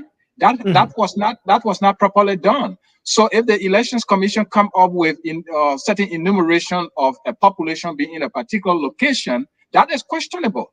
Where did you extrapolate that number? From where did you get that number? You cannot just extrapolate it from the previous election results or Election Commission's own census. So these are instances that you can point out to see that there will be a problem. The rigging comes from now. It does not come during the elections day. So with these factors that you've listed, are you saying it's a clearly concocted plan, that the census was not done properly, as per your own analysis, and that the voter roll has not been cleaned as ECOWAS, mandated the government to do? Someone will say, well, ECOWAS ruling is international. You can choose to go with it, or you can choose not to. And Liberia so far has chosen the latter. Are these strategic things being done, Dr. Yan? As you said, the rigging is done before the day of the election. Then you can clearly say that if these things are not settled, the elections has been rigged. Well, these are factors that lead to questionable and discredited elections results. I mean, one cannot necessarily say they are there concocting. I mean, you don't have any evidence to say they went to a meeting to decide and do this, and these are the minutes of the meeting. You don't have any evidence to say that. I don't have any evidence to say that. But we are looking at the conduct of the Elections Commission's own operation. We're looking at the conduct of the Elections Commission's own operations during past by-elections. We are looking at the composition, we are looking at the alignments, we are looking at what has happened to this Elections Commission, and nothing has been done by the government. We are looking at the misstep the Elections Commission has taken. Its purchasing or procurement processes, where you had nepotism being played in its procurement processes. You had court issues against the Elections Commission's head because of certain malpractices in terms of financial mismanagement, and all of these things were not addressed. So if the government cannot address these are all indications that there is some sort of alignment, and with the factors that have been enumerated regarding no census data, but we see numbers coming out from the Elections Commission. These are all questionable activities of the Elections Commission that tend to the fact that we may have a problematic and discredited election results if these are not taken care of in the appropriate manner. Have you, just my last question, Dr. Yan, I know we could do this conversation over and over and over and over for hours on end, but having listed all of these, have you, alerted foreign partners, donors, international and developmental partners that, look, take heed, these things have not been done, and these are our concerns? Have you? These concerns have been raised repeatedly. And the US government, the EU, have also come to raising the same concern. They've come to saying that we hope the elections, we hope the census will go on, we hope this will go on, and that the voters' roll will be clean. And they have been also stating this. So we don't necessarily have to repeatedly say that. We, in the opposition bloc, have been raising these questions, and the international community itself has, in parallel, been raising these questions. Okay. All right, Dr. Yan. Thank you so much. We look forward to having another great conversation with you once you're available again. We can't get enough of having you on the show. It's been insightful, it's been educative, and it's been interactive as well. Thank you so much for honoring our invitation, Dr. Yan. Well, thank you very much, and we are glad that Punch FM got its legal rights back. We've all advocated for Punch FM to be recertified as a legal entity. Punch FM was denied illegally by the government, just as it denied Roots FM as well. And this is the press freedom that we are talking about. People have to have the right to speak their mind. People have the right to be critical. You don't necessarily have to accept anybody's opinion, but people have the right. And we fought for this democracy over the last 30 or so years. And we must maintain it. We cannot allow some group of people to come and just destroy what has been built over the years. This is what led to us fighting for almost 14 years. And over 250,000 of our people died with property damaged, which has kept us back. Now we need to put this country back on track. We can do that only with good governance and pure, good democratic tenets, allowing press freedom, freedom of the speech, and attending to the needs of our people. Through that, we can build a viable country that will be respected once again in the international community and around the region. Thank you. Thank you, sir. And thank you for your contribution as well. Thank you very much for having me on your show. All right.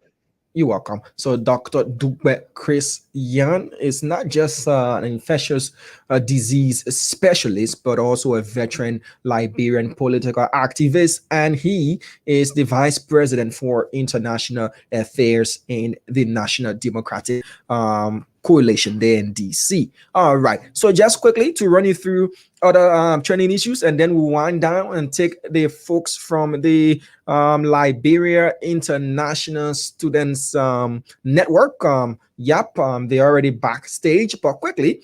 So tomorrow, 1,500 metric tons of rice arrives in country. Rice that was donated by the Japanese government some part of last year to help us with the issue of rice shortage on our market, and for Liberians to have access to to affordable rice, high quality rice as well. So the Japanese government decided that, look, Liberia, since you people got fertile land, you people have a lot of good things, but you still can produce your own food. We will help you, and we will donate rice. Yes. And politically, this consignment of rice, this is not the first time. Let me be honest with you as always and give you concise information. This is not the first time the Japanese have donated rice to us. They've been doing it. Yeah. But the arrival of this particular consignment politically is a big boost for this government. Because, mind you, and you can mark this date, President Weah is going to make mention of this consignment of rice during his campaign messages. Mark it down. Now, what the government has decided to do is, we will not give you the rest free. According to the Foreign Affairs Minister, D. Maxwell Sakemeya, rather, we will monetize the rice. So the 1,500 metric tons of rice that is supposed to arrive at the Freeport of Monrovia tomorrow is going to be placed at the Futa Corporation. They do import and export of rice as well.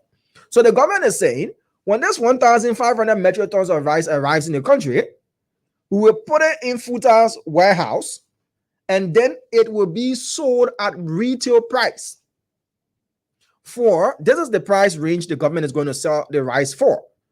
Yes.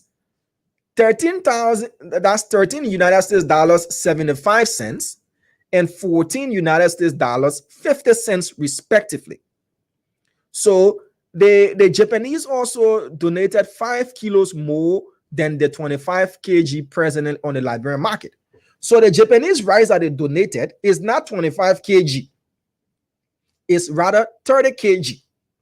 So the government now is saying, instead of you buying 25 kg for $20, some places $19.50 and all that, come buy for $13.75 and $14.50, 30 kg of rice.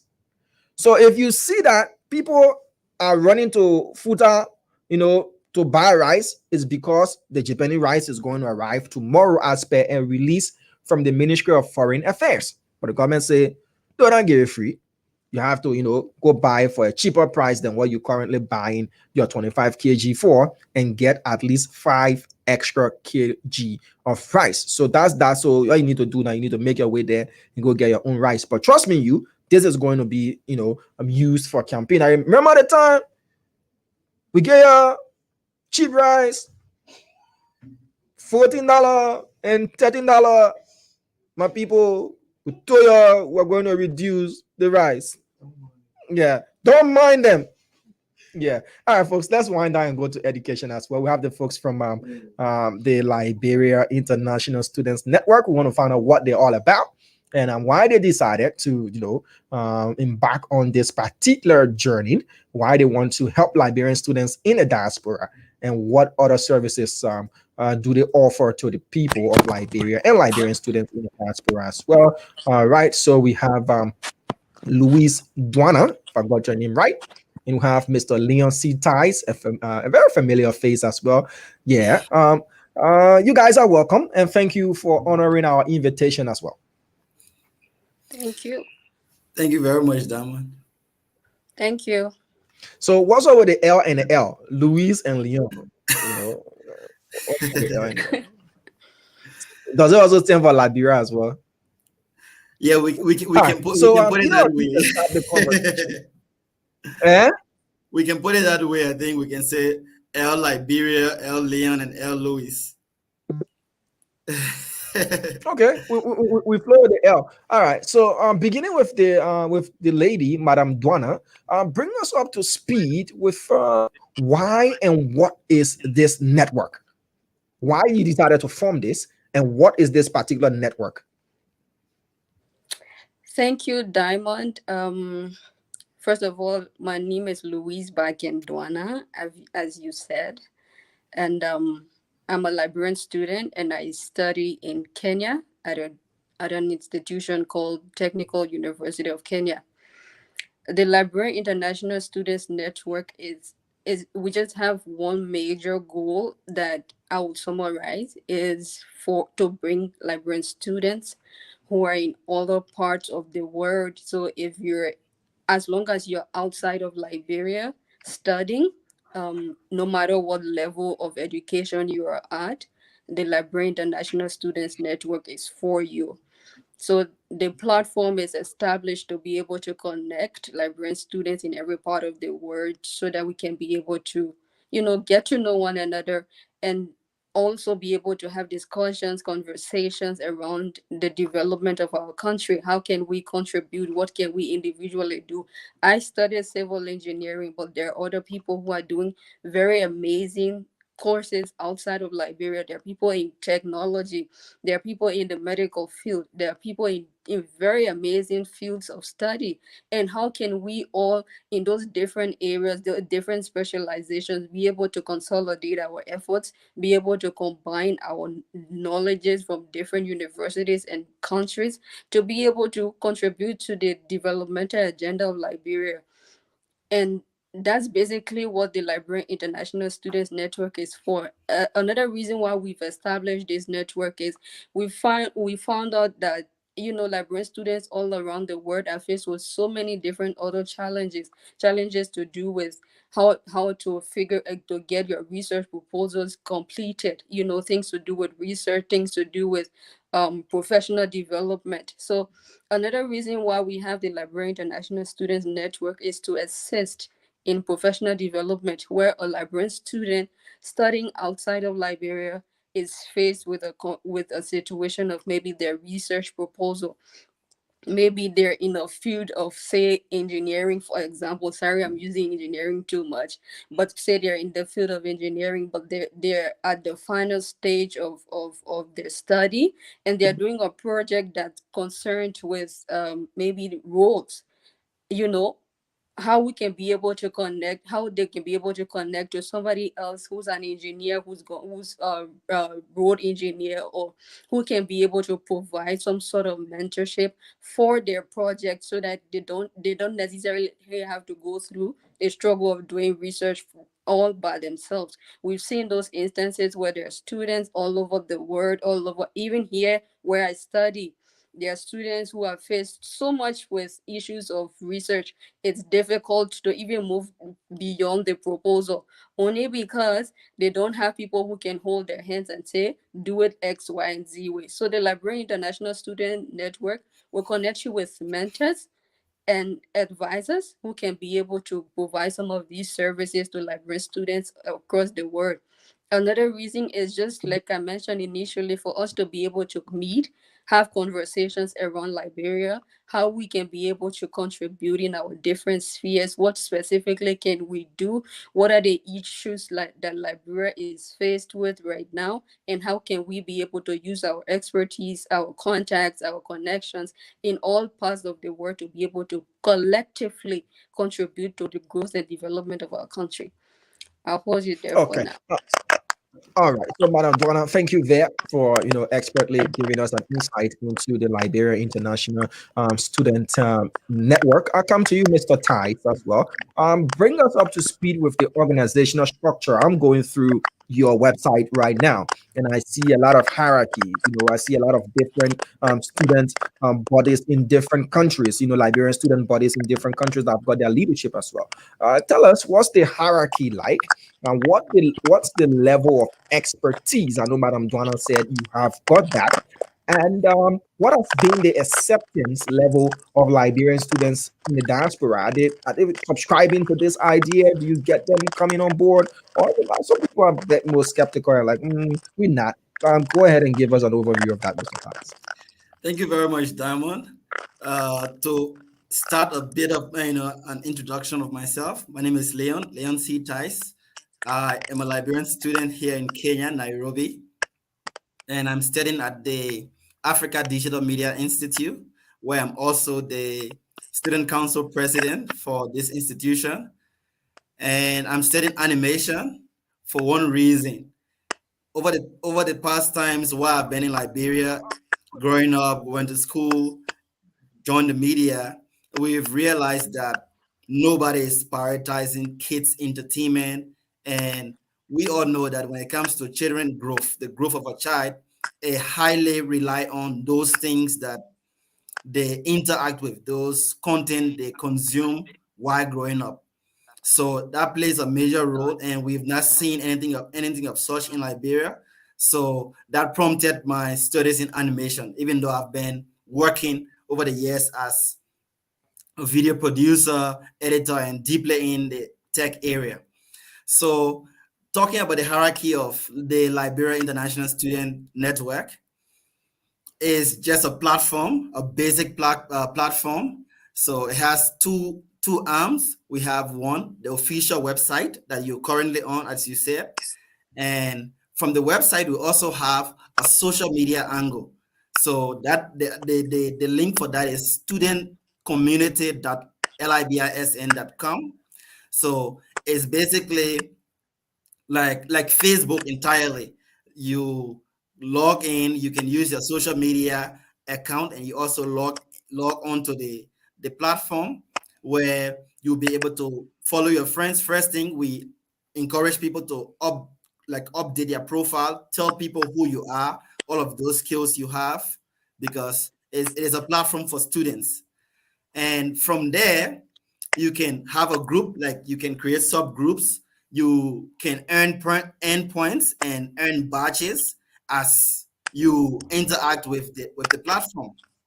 Now, when it comes to the leadership structure, the platform was created by Liberian students. I'm one of those people.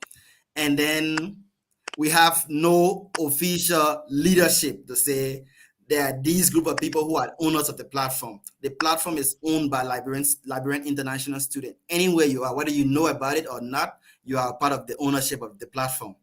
And then we have a management system. And Louis, who is just speaking to us, is the team lead, and she's responsible for planning and implementation. And then we have the other folks, including me.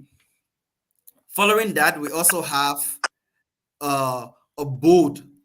So Mr. Kletu Sie, who currently works with the University of Liberia, he's currently one of our board members, and he has been working with us, supporting this process deeply, very, very much. And then we have few individuals that we've already reached out to who have agreed to help in the process of advising. So if you look there, you will see next we have advisors. So those are people who have been helping us, telling us how to go about it, sharing, assisting us with networks and connections. There are more names coming up. More people have added to that, who will also help us with mentorship. So when it comes to advisors and mentors, we are having both Liberians and foreigners. So people from the US, people from Canada, China. Those are places that we've currently reached out to people, and they've agreed to work with us. So following that, we also have the structure where every Liberian student community that we engage, and they agree to work with us, because for the student communities, for every country, you have Liberians, they have a Liberian community. After the Liberian community, then you have other sub-communities where you have the student communities, they are business people, they are international workers in all of these countries. So the student community of those countries, we reach out to them, and then after they've reviewed what we are doing, then they respond to us, then we incorporate them. So we have the leadership. So that could be a case where other people trying to go to those countries can also be able to get in contact with these people, because there are a lot of things happening out here. There are Liberians who just want to travel.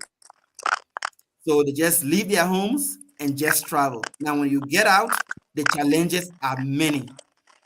Some people don't have, just food to eat, because now you're out is different when you are home, where even if you're broke, you can reach out to some family members and get help. But if you just out there, then sometimes it lead to people doing a lot of different things. some can be bad, some can cause trouble. So if you can reach out to the leadership of that country, the student leadership of that country, they can also hint you on those things you need to know before coming, and we'll also intend on doing contents that will share some of those information. So we're also having the leadership of every country that we go to, that we arrange with. So right now, we're in full partnership with the Liberian student community in Rwanda. We are with the Liberian student community in China, the Liberian student community in India, the Liberian student community in Cyprus. So those are the few that we are with right now. And initially, it was a little bit of a challenge where people are skeptical. They want to know. We should send official communication. After the communication, before they respond, we have to reach out over and over and over and over again. But then right now, the first four that we just mentioned, they are actively a part of what we are doing. And they have seen that everything is going well, even though it's going slowly. And then another thing we started, like Louis also mentioned, we started a candid colloquium. So the candid colloquium is just ordinary conversation where we have an expert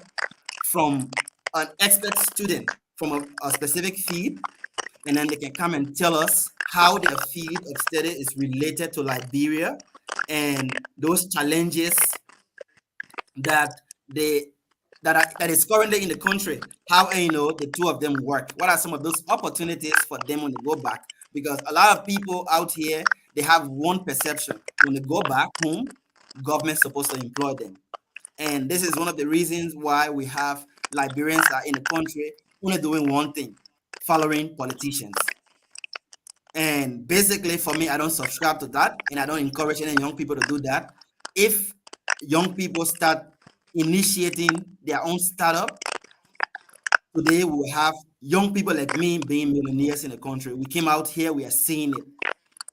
So knowledge is the key. Sometimes you try to be maybe an IT specialist and you become that, but then job becomes the problem. So if people start talking about these things, how it's happening, what are the opportunities in this area, you can also understand it. And it also, when it comes to entrepreneurship, your area of studies should not restrict you to where you can get money from. Yeah, so those are all of the things we are encouraging. The first colloquium we had an expert who is called Hassan. He's studying his master's in microbiology, and he was with us. He talked to us for over 45 minutes, telling us the challenges, how people are dying in Liberia from quote-unquote TAFO, when they're just being misdiagnosed, and the harmful effect of the plastic water, some of those things that we never even knew, where it has a certain duration to stay, and if you drink it, it becomes unsafe. People are going to JFK up there, and they're not even getting any understanding of what is happening to them. Some of those challenges that is happening in the Kobo shop, no, checking balance, nobody checking what they are doing there. People just put any kind of water for the people to drink. Even the water we are drinking in Liberia, it was from that colloquium. We understood some of those things, and it creates opportunity for young people where they can network from right on our platform and come up with a business plan, understand how to go about it, and start up something. So those are some of the things we're doing. The next time we had the president from the India Liberian Student Association in India, and one of the IT experts in Liberia. The two of them was with us. They was telling us about internet in Liberia, some of those challenges, how it started, and we learned a lot. So basically, that is our structure. Okay, all right. So I just posted one of the many comments that we have, and Latimore Constant said you guys need to try and do something in Spain. They have no leadership there, Liberian students that I remember for even they're in Spain. And I've listened to both Luis and Leon, and all of what you've talked about is not only centered around the traditional student union or association that we do see, where people just want to seek welfare of each other, but you also try to encourage people to come back home. And even so, sometimes a student will travel to another country with the mindset of pursuing a course. But having had this conversation with experts and what are the niches in the country, what you need to do, you might have a change of heart, and pursue something else. So you also are letting people to know that there are different career paths that are available. But my other question to you is, for which you touched on a bit, is what has been the number of subscriptions that you get? Don't give me the exact figures, but do you have international students, Liberian students, jumping on board this thing, and your communities that you have buzzing, and these conversations are leading to new people coming on board? Initially, people are skeptical about new things, but are they coming on board? Please? Yes, gradually they are coming on board. Since we started in January up until now, we have at least about 200 people on the platform right now, and the website is being visited. We have up to 400 visits just between the beginning of this week and today. So we have, the records. They are there. People are actually checking out the websites, checking out to see those things, that we are doing, how it's like, and it's going very, very well. Basically, when you start anything, the beginning of it is normally hard. Then coming to Liberia, you and I know very well that when it comes to educational things, you don't have people pouring in their numbers in Liberia. It takes a lot before people start to go towards it. The good thing about it is our niche is basically those international students outside of Liberia. So they look up to social medias for information in Liberia, and networking is essential. So people are really holding on to it. Those ones who are aware, they are coming up, they're following actively. And we're still doing all we can to ensure that people be aware, because if you're not aware, you won't join. But everyone today, every Liberian student that is aware of what we are doing is already a part. Okay. So to team leader Luis, I know you're in charge of planning strategy according to Leon. Just a quick question. I know it's a fresh start, but where do you want to see this organization in the short, medium, and long term? Thank you, Diamond. So like Leon said, we're governing a lot of interests. Liberian students are buying into this idea. And again, like he said, it's a startup. And you have already mentioned that people are very skeptical when it comes to new things. So for short term, we would say we firstly want to, have the information to every Liberian student across the globe. We want people to get aware. We want if you have a relative, just to be able to engage the different spaces where international students that are Liberians are. So we are going to use all the social media platforms to be able to do that, which is why we really appreciate the fact that you're giving us this opportunity to also be on your show, because this is one way of reaching out to Liberian students who are abroad. So short term is, first of all, this is new, so the message might not resonate immediately. But because it's new and it's also something that meets needs of Liberian students, this is something in fact, we've actually done a survey. Before launching this platform, we did a survey. So this is not something we're just speaking because we want to do it, or we want to be known or whatnot. But this is an initiative that is meeting needs of students, Liberian students across the world. So short term is, let's sell the message.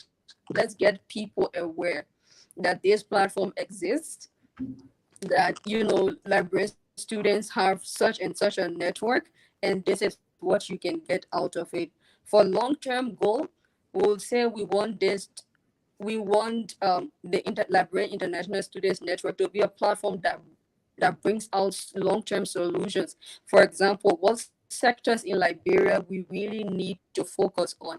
So that's why we have the network, because we're going to be having people in different sectors, in different spheres of life. So we are able to connect, like I say, consolidate our different efforts, our ideas, our strengths, our weaknesses, and be able to solve problems. The long-term goal is we don't just want to keep talking, because we've lived in a country where people have been talking and talking and talking. How do Are you we get speaking to to the do president's it? latest song, Talk, Talk, Talk, Talk? That was why you say we live in a country that people keep talking. Sorry, I didn't get that.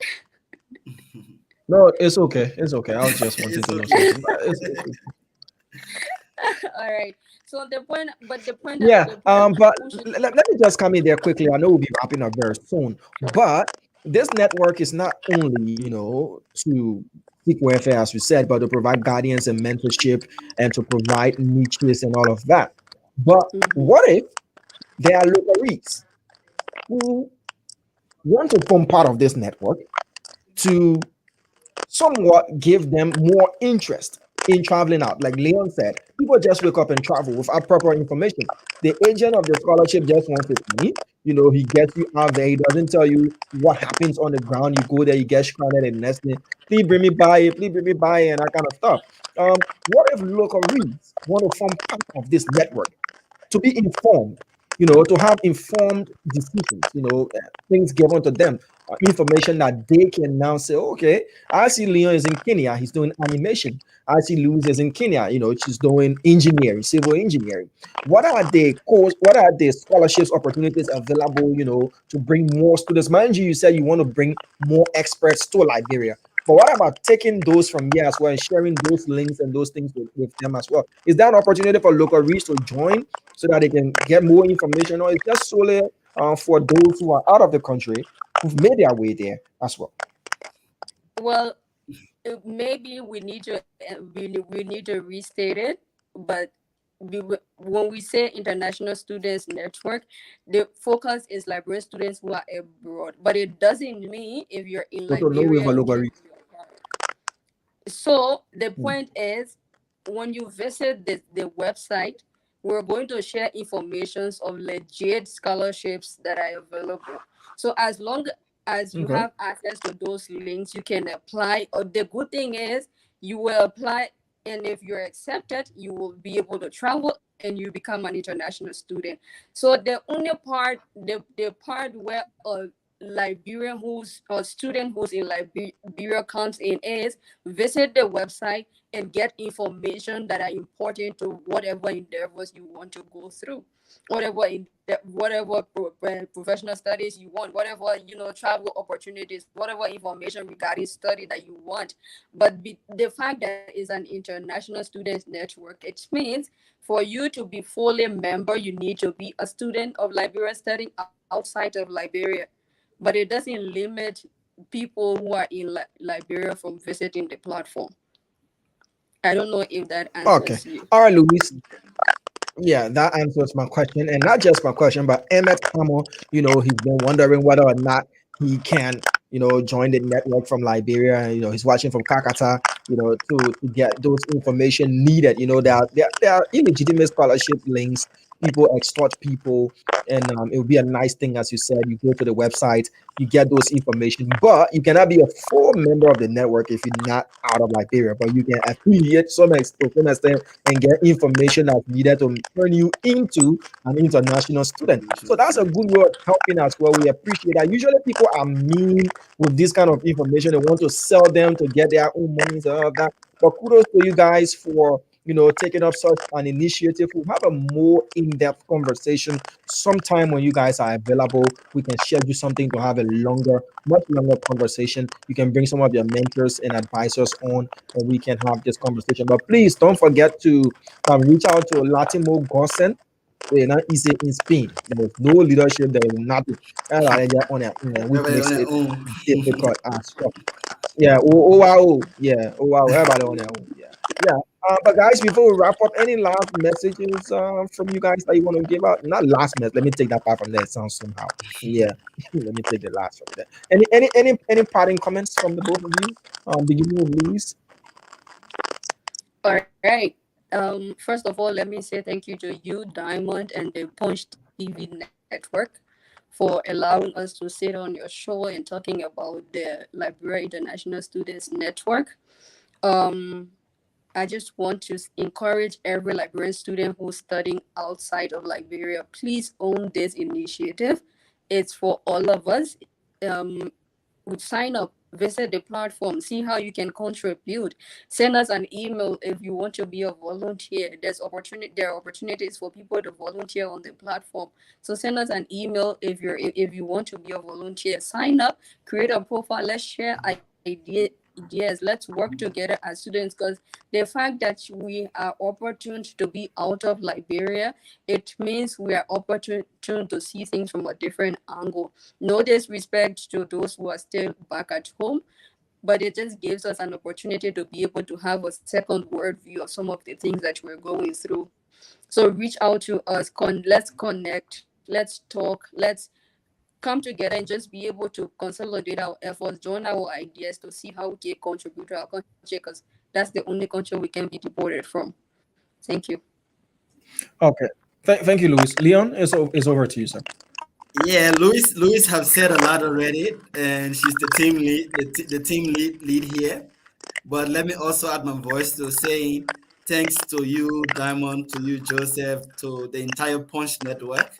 We really appreciate giving us the opportunity to share this. Yeah, that is a huge contribution, not just to us, but to the entire platform and to the Liberian student community. Because if people are aware of this, definitely they will also come and join, and we all get empowered by sharing knowledge, networking, connecting out here. Yeah, so we also want to encourage all of you that is currently watching right now. If you're here with us, please stay with us. Please join this platform, and let's collaborate. And another problem with us is most times we are shy to contribute. So even there are people who have joined and they have questions, but they're afraid or a little bit shy to ask them. There are students who have assignment, and we say if you have assignments, no matter how complicated it is, you can share it with us.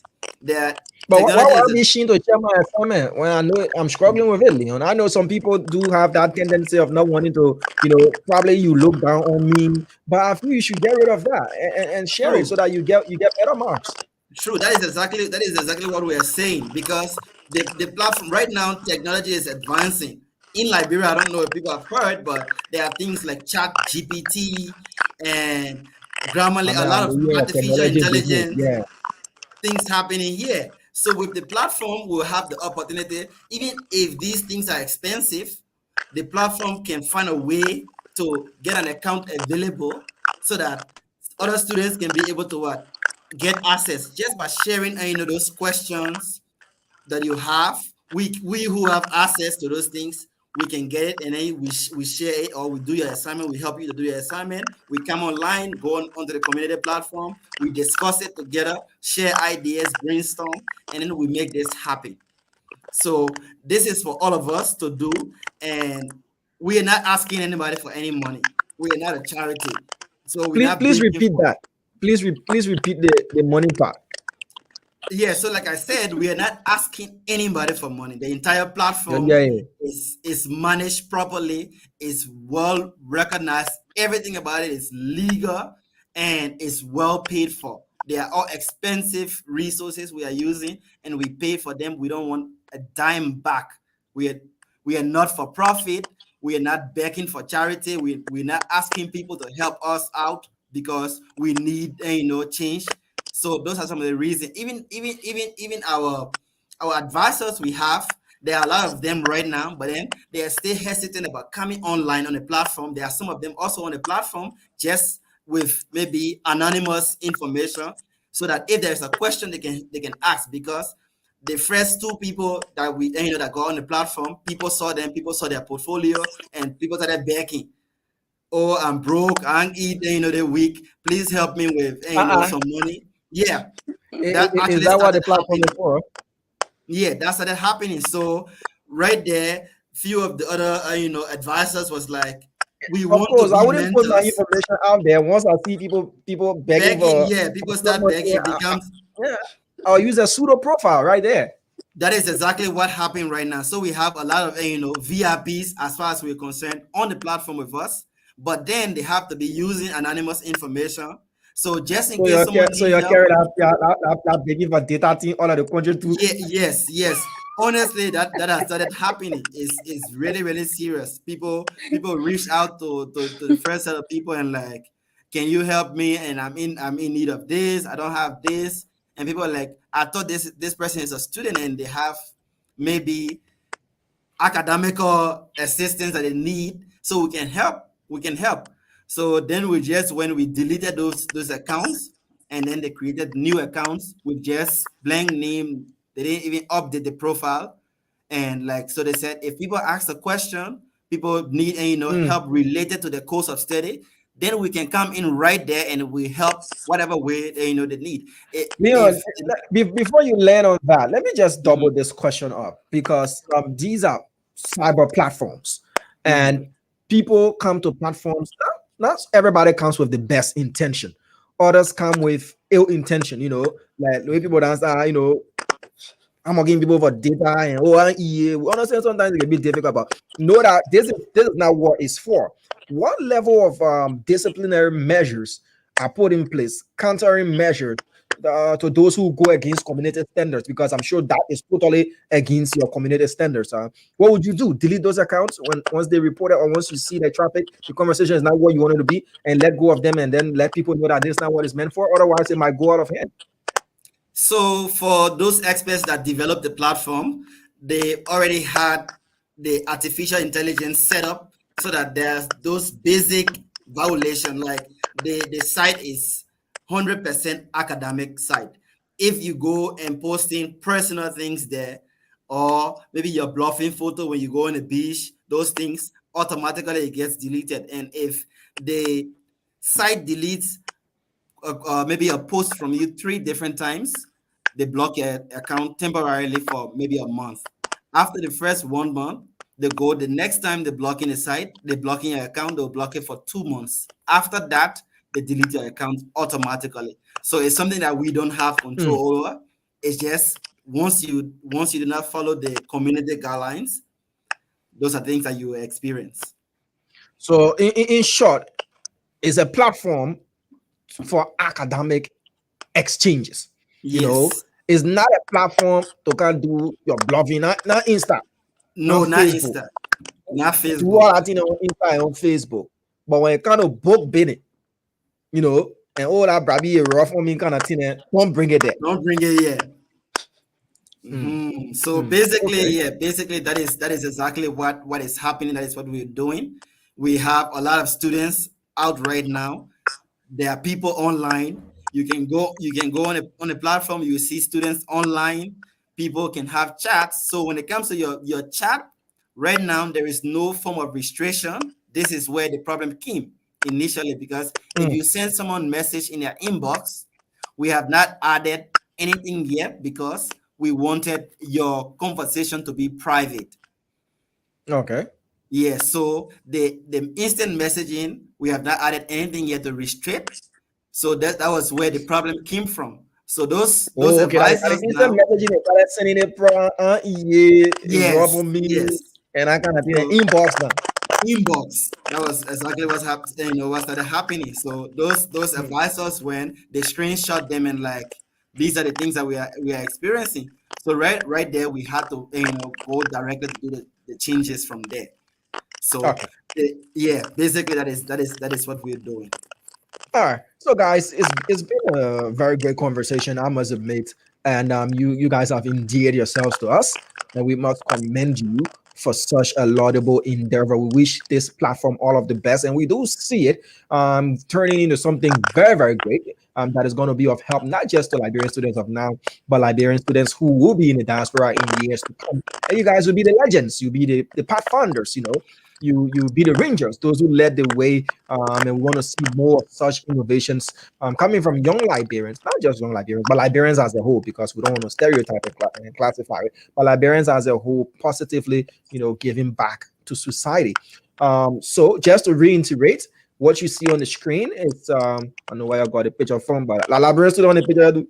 The picture is it's AI generated, so it generated a librarian student 20 years So from now. artificial intelligence generated this picture as a librarian student.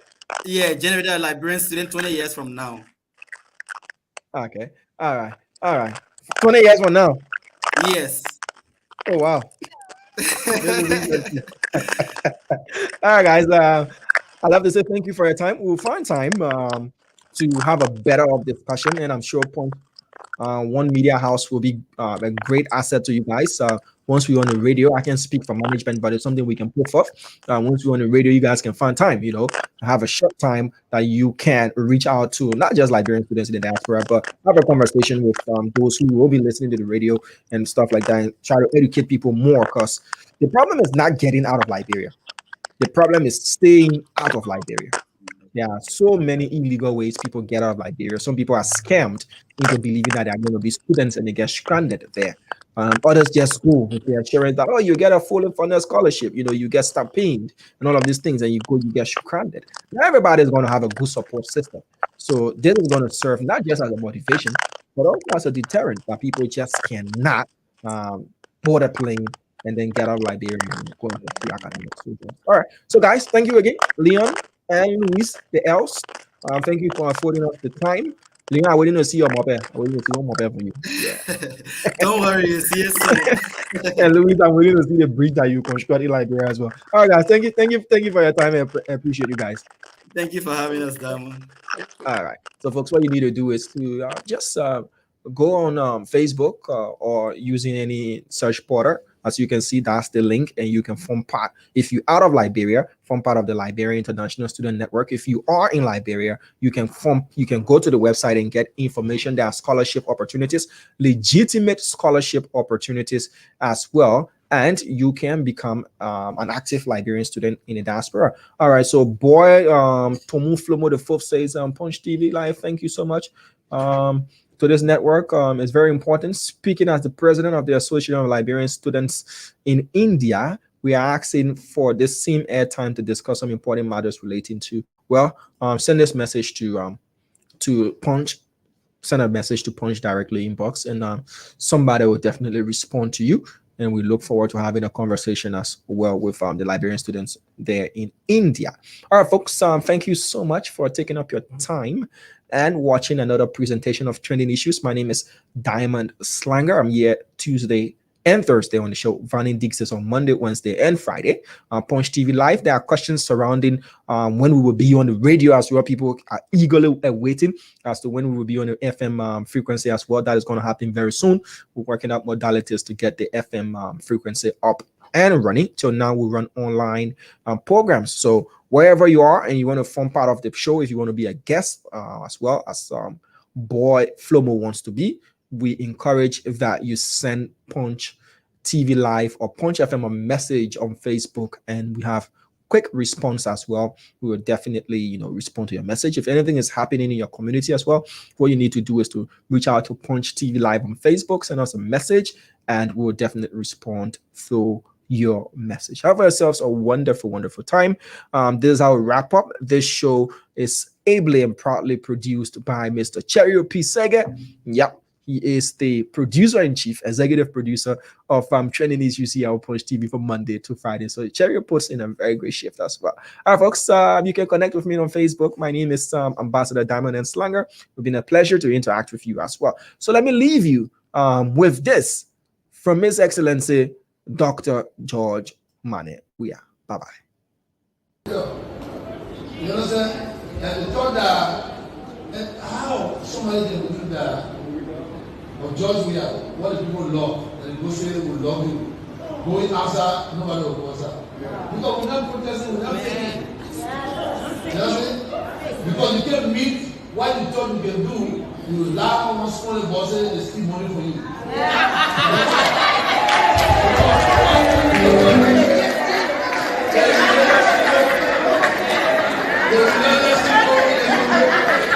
The relationship in the country. You can see that they are really praying. Not doing very well. Not doing very well. Not doing very well. Not doing very well.